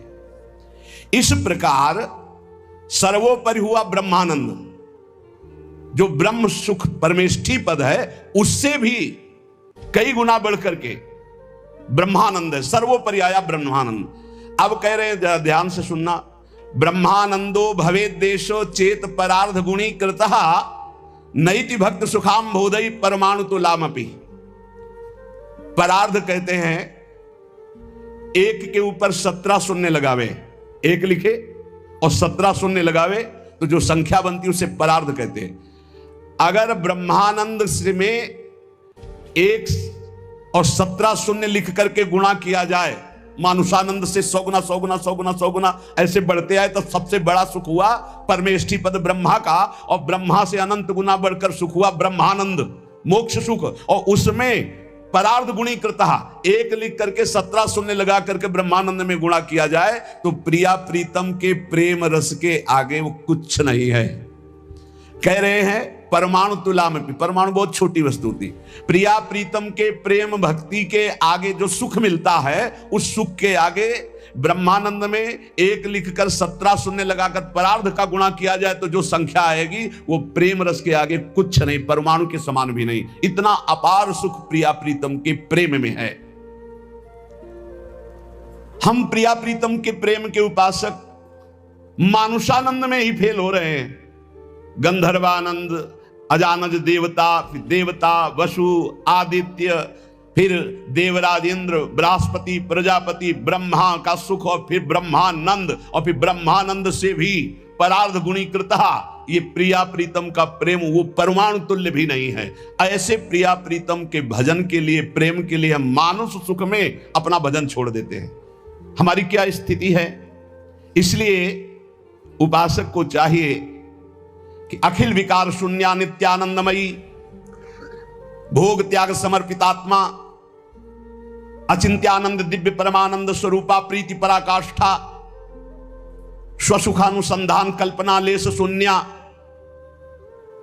श्याम विदुवदन चकोरी श्री कृष्ण मनोमनस्विनी श्री कृष्ण प्राण प्राणा ऋषि मुनि मनाकर्षक चित्ताकर्षणी श्री कृष्ण हृदया श्री कृष्ण जीवना श्री कृष्ण स्मृति रूपा श्री कृष्ण सुखई कमना श्री कृष्णानंद प्रवर्धनी श्री कृष्ण प्राणाधिदेवी श्री कृष्णा आराध्या श्री कृष्णा राधिका नित्य कृष्णानुकूल्यमयी श्री कृष्ण प्रेम तरंगिणी श्री कृष्णार्पित मनोबुद्धिर श्री कृष्ण सेवामयी श्री कृष्णास्या श्री कृष्णाश्रिता श्री कृष्ण कीर्ति ध्वजा श्री कृष्णात्म स्वरूपा श्री लाडली जी की उपासना में अपना अस्तित्व मिटाना होता है।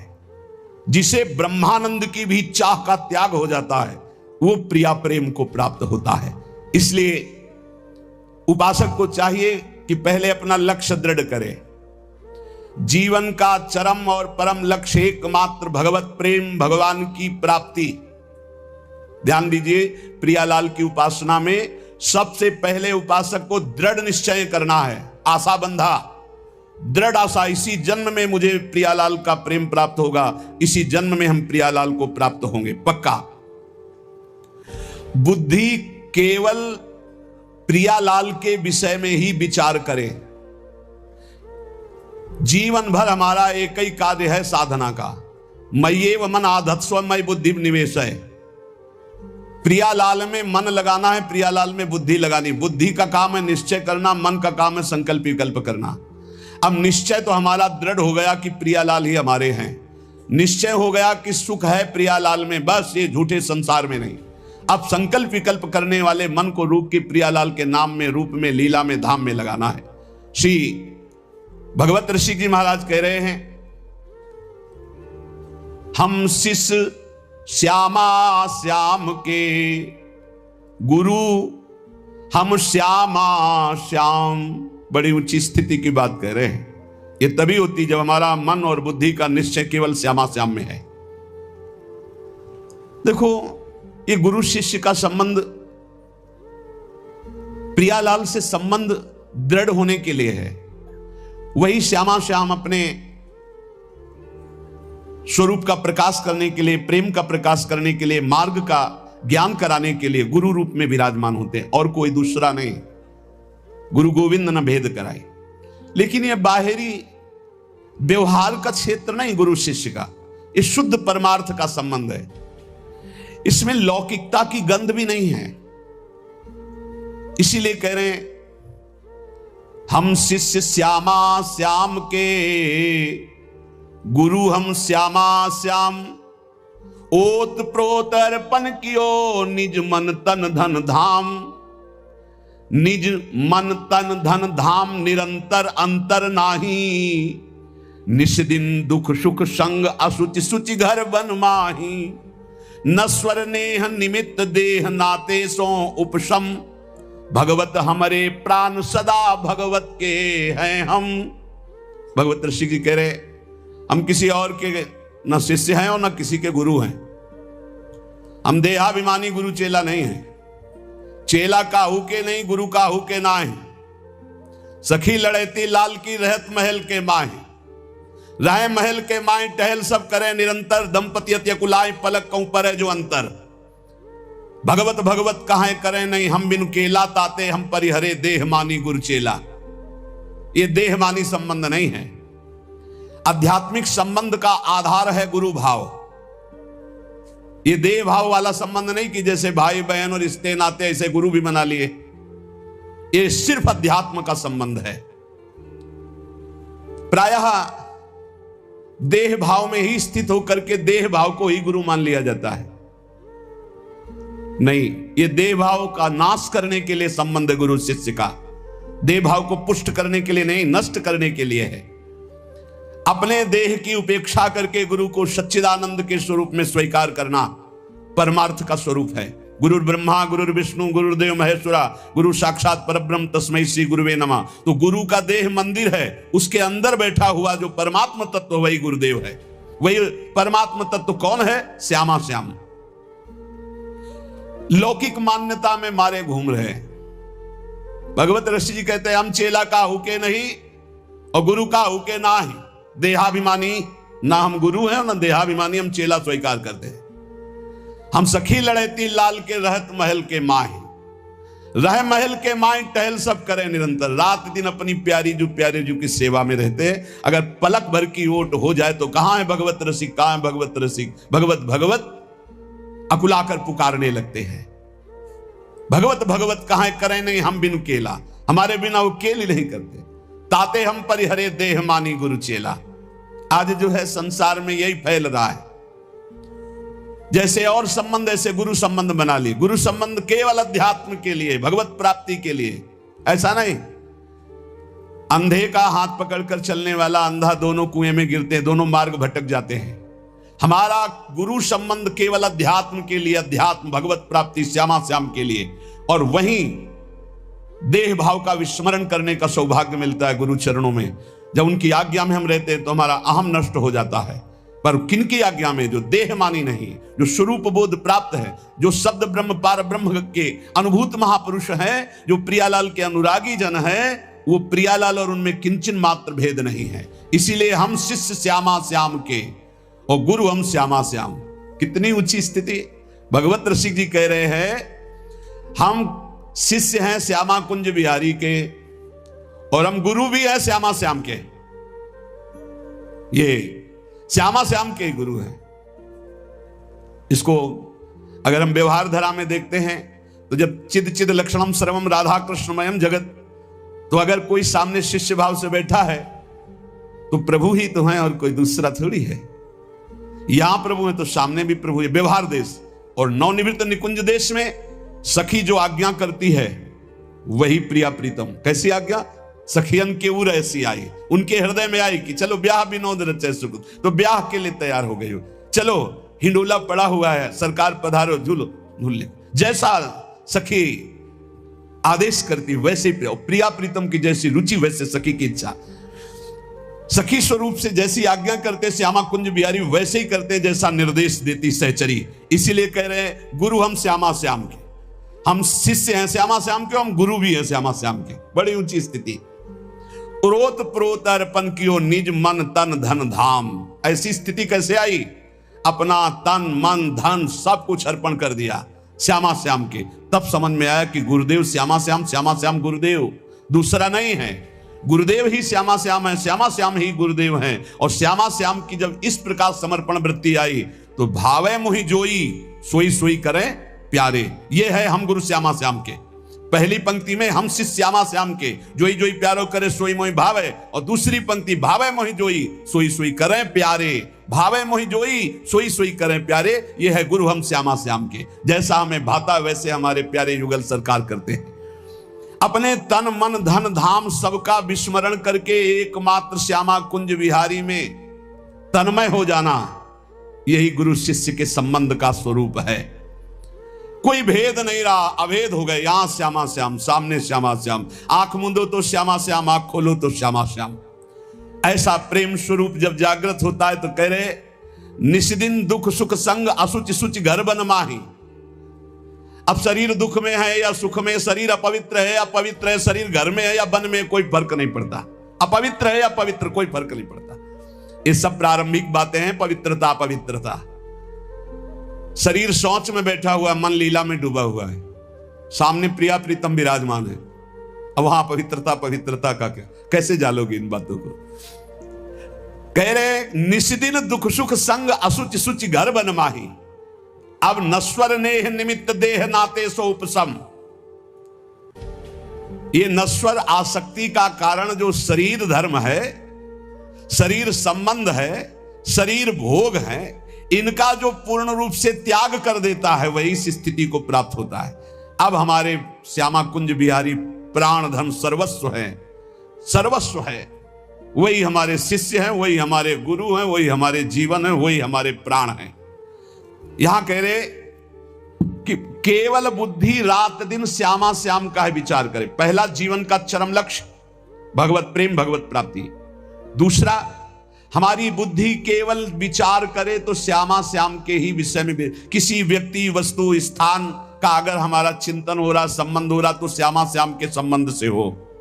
जैसे गोस्वामी तुलसीदास जी कहते, नाते नेह राम के मनियत सुहृद सुसेव्य जहां लो। अगर ऐसा नहीं तो फिर हर वस्तु व्यक्ति स्थान में एक आसक्ति है, वो बांध लेगी, आप श्यामा श्याम तक नहीं पहुंच पाएंगे। इसलिए बुद्धि का जरूरी है प्रिया प्रीतम में स्थित होना। अगर बुद्धि ये निश्चय कर ले कि परम सुख स्वरूप श्यामा श्याम ही हमारे हैं, हम श्यामा श्याम के हैं, सुख है तो श्यामा श्याम के नाम में, रूप में, लीला में, धाम में। अभी आपने सुना आनंद का तारतम्य। तीसरा, जो गुरुदेव ने नाम दिया इससे बढ़कर महत्व किसी नाम में नहीं होना चाहिए। किसी की निंदा नहीं, सब नाम हमारे प्रभु के हैं, पर हमारे लिए सर्वश्रेष्ठ नाम हो गया जो गुरु ने दिया है, जो मंत्र दिया, जो नाम दिया। एक आंतिक में आए और बोले, हम कुछ 2-4-6 महीने से हम आपके शिष्य हैं, मंत्र ले लिया है। स्वप्न में एक महात्मा आए और उन्होंने हमको और मंत्र दिया है, तो अब तो हम समस्या में फंस गए कि आपका दिया गुरु मंत्र जपें या स्वप्न में कोई और महात्मा आए थे उनका दिया जपें, क्या करना चाहिए। हमने कहा तस्मात् शास्त्रम प्रमाणम। जब सप्तऋषि जी आए, स्वप्न में नहीं, सीधे साक्षात आए पार्वती जी के पास और कहा, ये किसके लिए तपस्या कर रहे हो? महादेव जी के लिए। महादेव जी में क्या है, चलो हम तुम्हें भगवान नारायण को पति रूप में, भगवान विष्णु वैकुंठाधिपति, अपार वैभव, उनको। तो जो माता जी ने बात कही पार्वती मैया ने, वही बात पकड़नी है। उन्होंने कहा, तजऊ न नारद कर उपदेशु, आप कहें सतबार महेशु। सप्तऋषियों, अपने गुरुदेव नारद जी के उपदेश का मैं कभी त्याग नहीं कर सकती, चाहे स्वयं इष्ट देव भगवान शंकर आकर सैकड़ों बार कहें तो भी। तजऊ न नारद कर उपदेशु, आप कहें सत बार महेशु। कोटि जन्म लगी रगर हमारी, बरों संभुनता रहूं कुंवारी। करोड़ जन्म लूंगी, हर बार अपने गुरुदेव के दिए हुए मंत्र का अनुष्ठान करूंगी और देवाधिदेव महादेव को पति रूप में वरण करूंगी, अन्यथा कुंवारी रहूंगी। बहुत सी कन्याएं और बहुत से वर हैं, आपको ब्याह कराने का शौक है तो आप जाइए, लेकिन मैं पर्वत से प्रकट हुई हूं, हिमालय से, मैं अडिग हूं अपने गुरुदेव के वचन में। तो यहां कह रहे उपासक को चाहिए कि अपने गुरुदेव के दिए हुए नाम मंत्र में ही निष्ठा रखे। स्वप्न में क्या, जागृत में आके ब्रह्मा भी उपदेश कर दें तो अपने गुरु के वचनों को नहीं टाल सकते, तभी उपासक आगे बढ़ता। नहीं, माया रौंद देगी, चल के देख ले कोई। नित्य निरंतर गुरु प्रदत्त नाम और रूप, जो रूप गुरुदेव ने बताया, हमारे गुरुदेव क्या नाम रूप बता रहे, बोले राधा वल्लभ लाल को हृदय ध्यान मुख नाम। ये गुरुदेव हरिवंश चंद्र जो बोल रहे हैं, सब सोहित निष्काम मति श्री वृंदावन विश्राम। श्री राधा वल्लभ लाल को हृदय ध्यान मुख नाम। बस रात दिन राधा वल्लभ श्री हरि, राधा राधा। गुरुदेव कह रहे हैं, राधा नामैव कार्यम हेनुदिन मिलितम साधना घीष्ट कोटिस। राधा राधा यदि ऐसा कहने को मिल जाए तो सब बात बन जाए। गुरुदेव ही कह रहे हैं, हरिवंश चंद्र जी कह रहे हैं, अनुल्लिख्यानंतानपि तदपि राधान मधुपतिर महाप्रेमा विष्टम तो परम देयम विमृशति तवैकम श्री राधे गृणते ही नामामृत रसम महिम्नः का सीमाम स्पृशति उदास्यै का मनसाम। अब राधा नाम के लिए कल हम दिखा, भगवान शंकराचार्य जी के पद पर विराजमान होकर कि भगवान शंकर भी नहीं चाहते हैं कि राधा तत्व को हमें बोलना पड़े, क्योंकि जब पार्वती जी प्रश्न करती हैं तो गंभीर हो जाते हैं। पार्वती जी ने हटकर पूछा, आप गंभीर क्यों हो जाते? तो कहते बहुत गुप्त रस है, इसके लिए विशिष्ट अधिकार चाहिए हे देवी, इसलिए जब जब आप प्रश्न करती मैं मौन धारण कर लेता हूं। तो उन्होंने कहा, जब भगवान शंकर मौन धारण करते हैं तो हमारी सामर्थ्य कहां कि हम राधा तत्व पे बोल सके। वो ऐसा बड़ा आनंद मिला। बोले हमारी सामर्थ्य कहां कि राधा तत्व पे बोल, राधा किशोरी कृपा करें और फिर वो हमसे बुलवावे तो बात हो सकती है, हमारी सामर्थ्य तो नहीं कि मैं बोल पाऊं। ये बड़ा ही गूढ़ रस है। जब तक रसिक महापुरुषों के द्वारा दी गई सांगो पांगो उपासना नहीं की जाती, तब तक प्रियालाल के प्रेम सुना भी ब्रह्मानंद में 1 लगाकर 17 शून्य परार्ध गुणा किया जाए तो जो श्यामा श्याम से सुख मिलता है वो लव मात्र होगा। ब्रह्मानंद लव मात्र होगा, गुणा करने पर जो संख्या आएगी, अपार सुख मिलता है प्रिया प्रीतम में। ऐसी प्रिया प्रीतम की प्राप्ति के लिए जो रसिक गुरुदेव ने नाम दिया है, मंत्र दिया है, रूप दिया है, उसी में हमें स्थित रहना है। देखो, मन को एक सच्चिदानंद में लगाना है। माया क्या करती, भटकाव बनाई रहती है, ये विक्षेप पड़ता रहता है। अब मन इसमें नहीं लग रहा है, उसमें चलो, उसमें चलो, ये इसकी चाल है। हमको सांगो पांग उपासना पकड़ लेनी अपने गुरु प्रदत्त, अपने आचार्य प्रदत्त। चौथा, समस्त इंद्रियां भोग विलास के लिए लालायित रहती है, सबकी। अब इनको भोग देना भी है, बिना भोग के, बिना विषय के जीवित नहीं रह सकते। शरीर चलाना है, सेवा धर्म पूर्ति करनी है, पानी पीना भी विषय है, अन्न पाना भी विषय है, देखना भी विषय है, सुनना भी विषय है, सब विषय के अंतर्गत आता है। तो यहां अपनी इंद्रियों से जो विषय ग्रहण करना है वो भागवतिक करना है। जैसे हमें पानी पीना है तो प्रभु को अर्पित करके राधा वल्लभ लाल की जय, और फिर भावना करो हृदय में प्रभु विराजमान है, जलपान करो। भोजन भोग अर्पित किया, भगवत स्वरूप प्रसाद, हम प्रसाद पा रहे हैं। वस्त्र प्रसादी, सुनना भगवत विषय, देखना भगवत भाव, बोलना भगवत संबंध से। हर इंद्रियों के विषय को हमें भगवत संबंध से युक्त कर लेना है।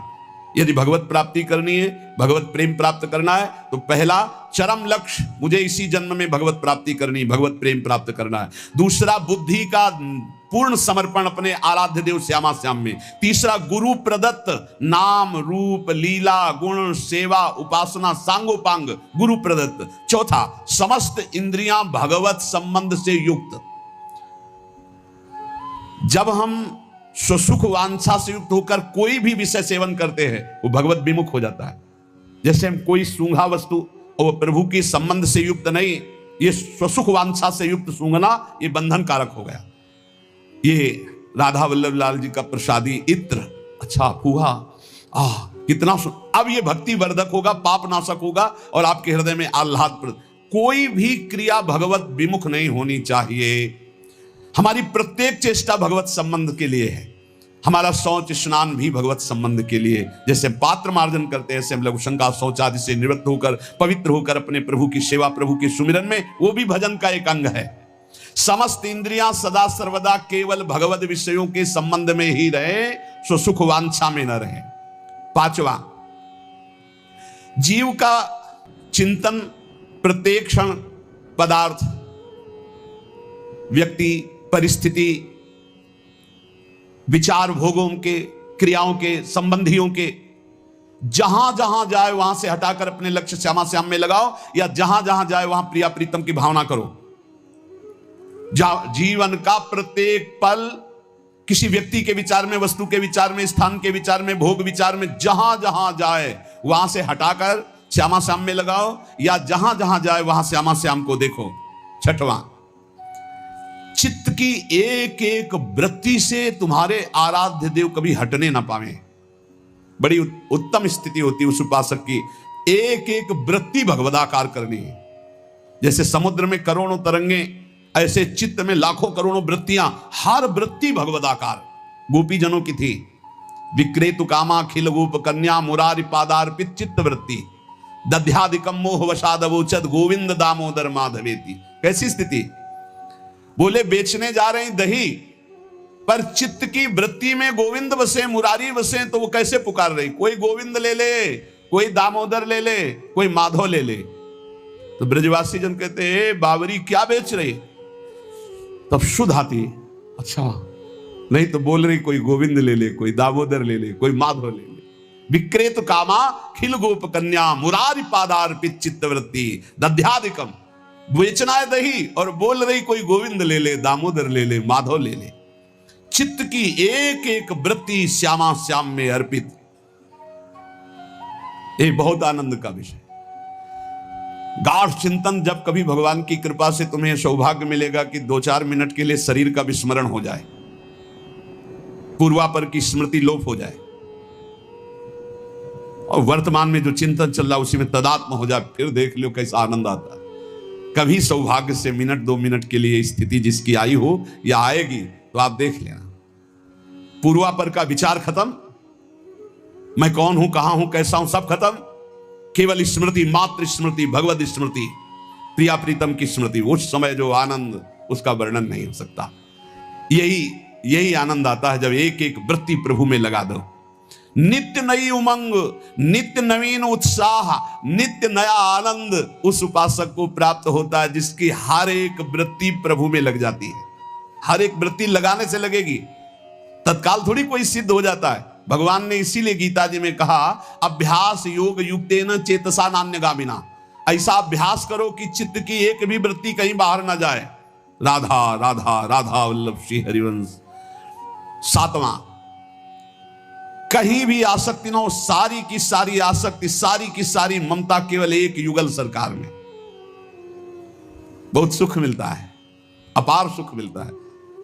जिससे प्यार होता है, अपनापन होता है, उसकी बात सुनने में सुख मिलता है। अरे वो दिशा अच्छी लगती है, वो दिशा अच्छी लगती है। जिधर अपना प्यारा बसता है ना, वो दिशा अच्छी लगती है। उधर से आई हुई वायु ऐसा लगता है प्यारे का आलिंगन हो रहा है। अभी वो प्रेम जागृत नहीं हुआ, इसलिए उस एरिया को कोई आ जाए, अच्छा आप उधर से आए, जहां अपना प्यारा बसता है उस क्षेत्र का कोई आ जाए तो ऐसा लगता है प्यारा मिल गया। उधर की वायु आ जाए तो प्यारा है। जहां प्रीतम जी देश की प्यारी लागे पौर, जिधर प्रीतम बसते उधर से यस्या कदापि वसनांचल खेलनोत। जिधर हमारी प्यारी जो प्यारे जो सारी आसक्ति, सारी ममता एक बार युगल सरकार के चरणों में समर्पित करने का बहुत बढ़िया अवसर है। बार बार तो बनत नहीं। या संजोग अनूप मानुस्तन वृंदा विपिन रसकन संग विविरूप, बहुत बढ़िया अवसर मिल गया है। मनुष्य शरीर, महामहिम परम पावन वृंदावन धाम का सानिध्य, रसिकों का संग और युगल सरकार की उपासना, सर्वोपरि उपासना। अभी आपने आनंद के तारतम्य में सुना। सारी की सारी आसक्ति, सारी की सारी ममता केवल युगल सर। जब ममता हो जाती है तो श्यामा श्याम, ऐसे कोई बोले ना राधा राधा, तो एकदम हृदय में क्या दे दूं इसे, क्या कर दूं, बार बार एक ऋण सा हृदय में जागृत। इसने राधा नाम सुना दिया, इसने प्यारी जू प्यारे जू का नाम सुना दिया, क्या इसको दे दूं, ऐसा हृदय लगता है। ऐसा हृदय मिल, जिससे सेवक जी महाराज कहते, जो हरिवंश को नाम सुनावे तन मन प्राण तासु बलिहारी। तन मन प्राण न्योछावर है उसके ऊपर जो एक बार बोले श्री हरिवंश। सेवक जी महाराज कह रहे, ये है आसक्ति, इसे कहते हैं ममता। जैसे गोस्वामी तुलसीदास जी कह रहे, तुलसी जाके मुख से धोखे हो निक्षत राम, ताके पग की पगतली मोरे तनु की चाम। धोखे से भी निकल जाए राम, बोले वो इतना पावन हो गया कि उसके चरणों के तलवे और मेरे पूरा शरीर। गोस्वामी तुलसीदास जी कह रहे। ये जब रास्ते में नौजवान राधा राधा, एक भाई तो ऐसे कहते श्री राधा श्री राधा, एकदम हृदय उफान आता, क्या दे दूं, क्या करूं इनको, कैसे। नाम में अपार सुख तब अनुभव आएगा जब आसक्ति हो जाएगी। अभी आसक्ति अन्यत्र है, नाम में आसक्ति तो है नहीं। तो एक उपासक कि मुझे नाम जपने में श्रद्धा नहीं हो रही, बिल्कुल ना हो, आप चिंता मत करो। भाव शब्द समझिए, कुभाव अनख आलसहु, नाम जपत मंगल दिशि दसहु। भाव से जपो, कुभाव से जपो, मन लगे या ना लगे तुम्हें फल मिलेगा, पक्का मिलेगा, मंगल दसों दिशाओं में होगा। विश्वास करके जपो तो, और एक दिन जब स्वाद लग जाएगा तब आप भी ऐसे ही बोलोगे जैसे बड़े बड़े संत महापुरुष बोलते हैं, नाम जीवन, नाम सर्वस्व, नाम ही हमारा प्राण धन।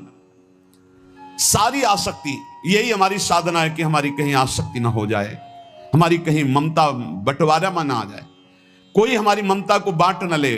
केवल प्रियाजू में ममता, केवल जुगल चरणारविंद में ममता।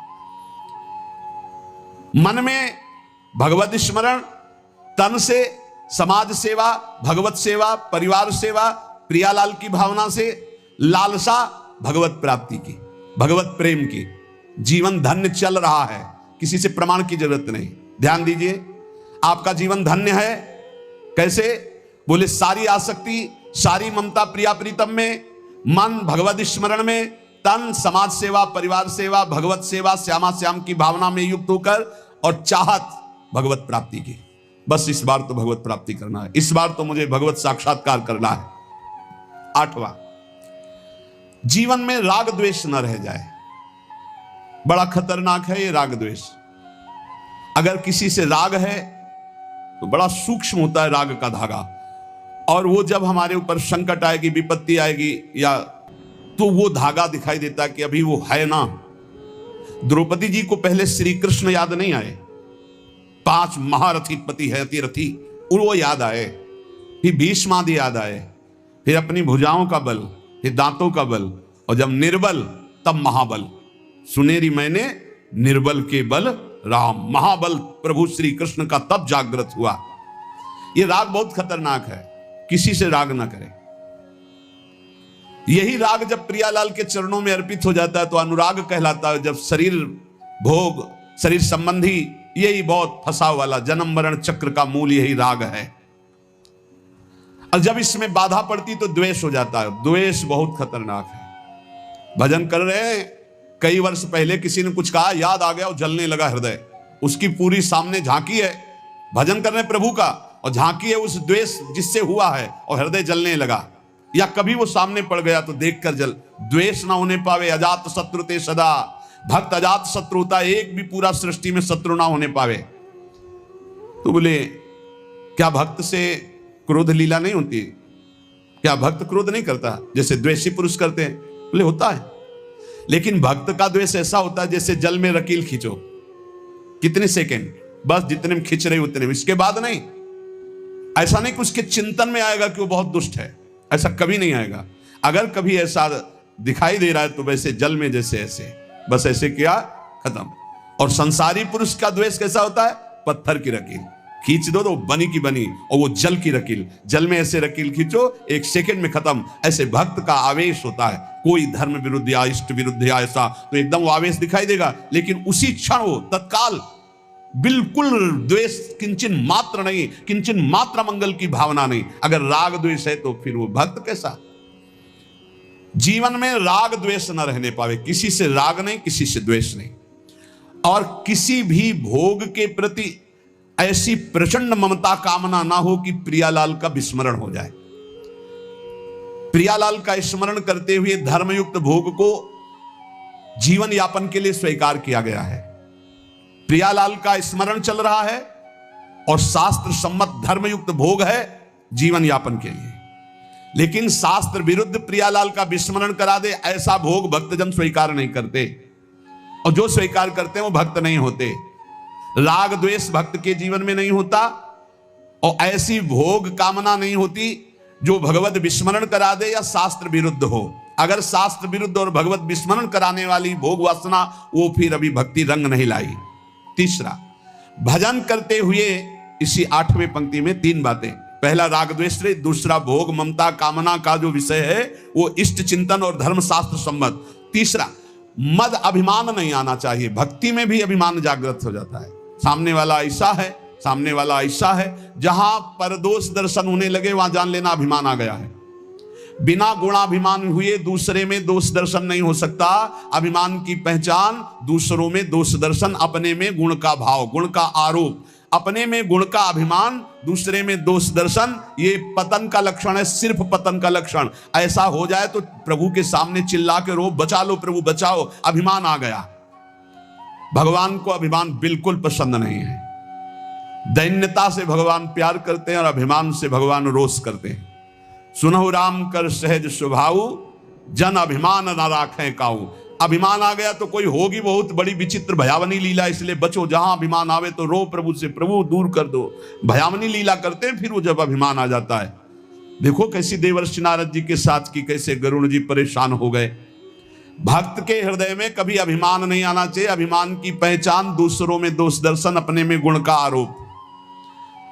इसी 8वें सूत्र में चौथा, चाहे जो कुछ नष्ट हो जाए कभी शोक विषाद नहीं करना, रोना नहीं। भक्त है, परिवार का कोई पधार गया है तो कीर्तन कर रहा है, वो रोएगा नहीं। ये रोना केवल मोह ममता का क्षेत्र है और नहीं रोना चाहिए।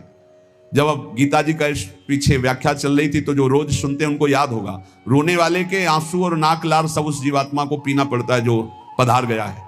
कभी नहीं रोना चाहिए। उस समय नाम कीर्तन करना चाहिए, भगवत यश गुणगान करना चाहिए, उस जीवात्मा के मंगल के लिए भगवान का नाम जप करके देना चाहिए, रोना नहीं। कुछ भी नष्ट हो जाए, कोई भी मर जाए, शोक विषाद नहीं करना, रोना नहीं। ये भक्ति के मार्ग का विषय है। मंजीरा उठाओ, सब मिलके कीर्तन करो और भगवान का यश गान करते हुए उनकी अंतिम यात्रा। भक्तों की तो मृत्यु भी महोत्सव होती है। संसारी लोगों के लिए छाती पीटते हैं लोग, उनके मरे हुए व्यक्ति की छाती में नहीं, ऐसे ऐसे पीटते हैं, वैसे पीटते हैं। और जब वो पीट के रो रहे हो घर वाले, तब पूछना कि तुम क्यों रो रहे हो, तब असलियत पता चलती है। वो रो नहीं रहा उसके लिए कि इसलिए रो रहा है, वो अपने लिए रो रहा है कि हम जो चाहा अपने लिए, बस अपनी कामना की पूर्ति के लिए। भक्त को कभी ऐसा नहीं करना। कोई पधार गया बहुत गंभीर, कोई रोए तो डांट देना चाहिए, चुप शांत, शांत नहीं रोना। उस जीव को क्यों कष्ट देना। अब तो नाम कीर्तन, मान लो 50 लोग आए, 50 लोग नाम कीर्तन करो और फिर उसको भगवान के मार्ग में अग्रसर हो, आगे जहां जीवात्मा जाए उसका अच्छी जगह जन्म हो, उत्तम कुलवान भक्तवानों के घर में जन्म हो, भगवत प्राप्ति हो जाए उसको। ऐसे नाम कीर्तन करके उसको प्रदान करो, तब तो बढ़िया बन जाएगा। ये सब बैठे बैठे वो इधर उधर की बातें उच्चारण करके रोना, ये सब कुछ भी नष्ट हो जाए। भक्त के आंसू सिर्फ भगवान के लिए गिरते, ध्यान रखना। भक्त की आंसू रूपी धरोहर सिर्फ भगवान के लिए काट दिया जाए तो भी आंसू नहीं गिरेंगे। भगवान के लिए ही आंसू गिरने चाहिए। शोक विषाद नहीं होना चाहिए। कुछ भी नष्ट हो जाए, क्यों नहीं होना चाहिए। हमारी तो सब जीवन था, ये नष्ट हो गया। जिसने एक क्षण में अनंत ब्रह्मांडों का सृजन कर दिया वो मेरा स्वामी है। वो चाहेगा तो हर व्यवस्था हो जाएगी, हर व्यवस्था। और हम आपसे सच्ची कहते हैं, भक्त का जो कुछ नष्ट होता है अच्छा होने के लिए होता है, पक्का समझना। नामदेव जी की कुटिया में आग लगी तो सब अच्छा ही अच्छा हो गया, नहीं हुआ। कहीं भी कुछ भी, भक्त का अगर कहीं भी कुछ भी हानि होगी, तुम निष्ठा से रहना, सब बढ़िया ही होगा। आप देख लेना, परिणाम में देख लेना। शोक किस बात का। कोई नई व्यवस्था किया है मालिक ने, इसीलिए पुराने को आग लगवा दी है, या पुराना नष्ट हो गया, कोई नई व्यवस्था की। भगवान की ताकत नहीं कि वो अमंगल कर दे। किसी ने कहा हमारा मन भगवान में ना लगा हो और हम फिर भोग लगाएं, सेवा करें तो भगवान स्वीकार कर लेंगे। कहां, वो बड़े कृपालु हैं। अरे पूरे समय मन नहीं लगा, लेकिन आपने कहीं ना कहीं मन में तो ये बनाया था कि भगवान को हम भोग लगाने जा रहे हैं। इतनी भी ना तो श्रद्धा थी पाई भर, ना कोई भगवान से अपनापन था। स्तनों में जहर लगाया था भगवान को मारने के लिए, और भगवान ने फल दिया यशोदा मैया को जो मिलता है। ऐसे तो हमारे कृपालु भगवान है। तुम दूध का भोग लगाने सही में जा रहे हो, अब मन लगे चाहने लगे तुम्हें फल तो मिलेगा ही। ये संशय मत करो, हमारे भगवान पर बड़े कृपालु हैं। शोक विषाद का विषय भक्त का नहीं होता। किसी के मर जाने पर, या किसी के नष्ट हो जाने पर, या किसी के छूट जाने पर। अमुक ने हमको छोड़ दिया, बड़ी कृपा की, क्यों, अब हमारा सहयोगी मित्र कौन होगा, भगवान। पक्का समझो, अगर हम किसी से अपनापन करते हैं तो सिर्फ भगवान के भाव से करते हैं। मेरे प्रभु आप इस हृदय मंदिर में बैठे, इसलिए मैं आप, बस और कोई संबंध नहीं, केवल एकमात्र प्रभु ही वही है। उसी रूप कितने हैं, लेकिन स्वरूप एक ही है। सब में वही हमारे युगल सरकार विराजमान है।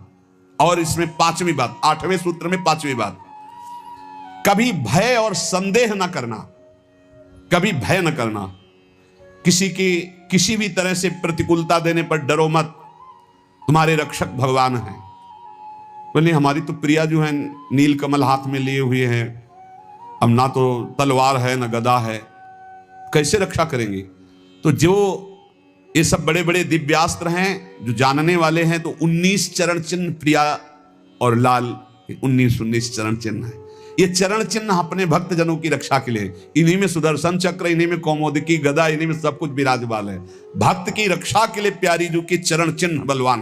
वृंदावन दास चाचा जी ने बड़ी महिमा चरण चिन्हों की वर्णन की, कभी अवसर आएगा तो सुनाएंगे। हमें भय नहीं करना और हमें संदेह नहीं करना, पता नहीं भगवान ऐसा करे कि ना करे, पता नहीं प्रिया जो आगे ऐसा संभाले कि ना संभाले। भजन तो करते हैं, पता नहीं भगवत प्राप्ति होगी कि नहीं। अरे इधर भोग भी नहीं भोग रहे हो, इधर भजन भी कर रहे हो, प्रियालाल मिले कि ना मिले, पता नहीं ये भजन सही है कि नहीं सही, इस मंत्र से काम होगा कि नहीं होगा, ये जो नाम कह रहे हैं राधा नाम, इस नाम से होगा कि नहीं होगा। संदेह न करे, संशय न करे। देखो राधा नाम तो वृंदावन में व्याप्त है और हमारे रस ग्रंथों में व्याप्त है। अगर गुरु के वचनों में विश्वास हो तो बिना नाम के भी कल्याण हो जाता है, ऐसे साधारण बोल देने पर। एक सीधा साधा गांव का भगत कभी कथा नहीं सुनता था, गाय चराता था गांव की।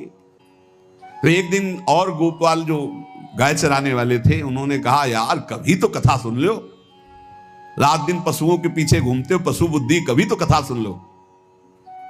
तो एक दिन सोचा दोपहर के भोजन गांव में पाएंगे जाके अपने घर में, और कथा हो रही वहीं से निकल लेंगे, जो सुन लेंगे तो सुन लेंगे। खड़े खड़े वहां चर्चा चल रही थी, जिसने मनुष्य जन्म लेकर के गुरु मंत्र नहीं लिया और नाम जब भगवान का नहीं किया, उसका जीवन मुर्दा, व्यर्थ जीवन। चला गया सुन के, और बार बार वही दिमाग में कि पंडित जी कह रहे थे गुरु मंत्र नहीं लिया और नाम जप नहीं किया तो मुर्दा जीवन, जिन हरि भगत हृदय नहीं आनी, जीवित सौ समानते प्राणी। दूसरे दिन फिर गया, कहा पंडित जी आपने कल कथा में कहा था गुरु मंत्र ले लेना चाहिए, नहीं तो जीवन मुर्दा हो जाता है, बेकार जीवन रहता है, तो देव गुरु मंत्र आप, और तो हम किसी को जानते नहीं। देखा फटा पुराना कपड़ा, डंडा लिए एक चरवाहा, उनका ऐसे थोड़ी कि तुरंत गुरु मंत्र दे दिया जाता है। आखिरी दिन कथा के मिलना फिर दे देंगे, टाल दिया।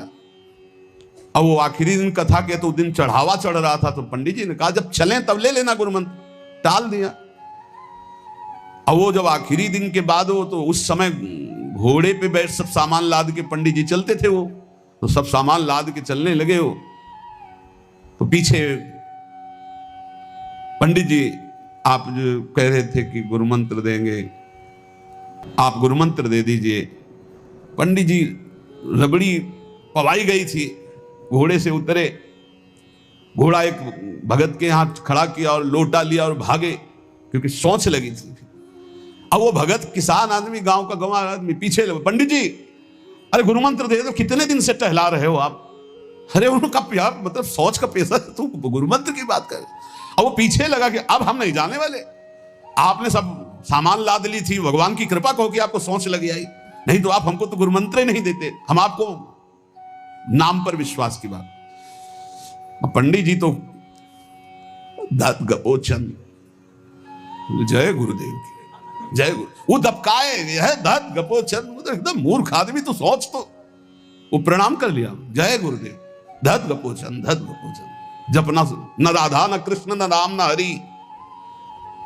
घर आया, बोले आज से गाय चराना बंद। बोले क्यों? बोले गुरु मंत्र मिल गया, अब हम भजन करेंगे, हमारा जीवन मुर्दा नहीं रहेगा, अब जीवन सार्थक रहेगा।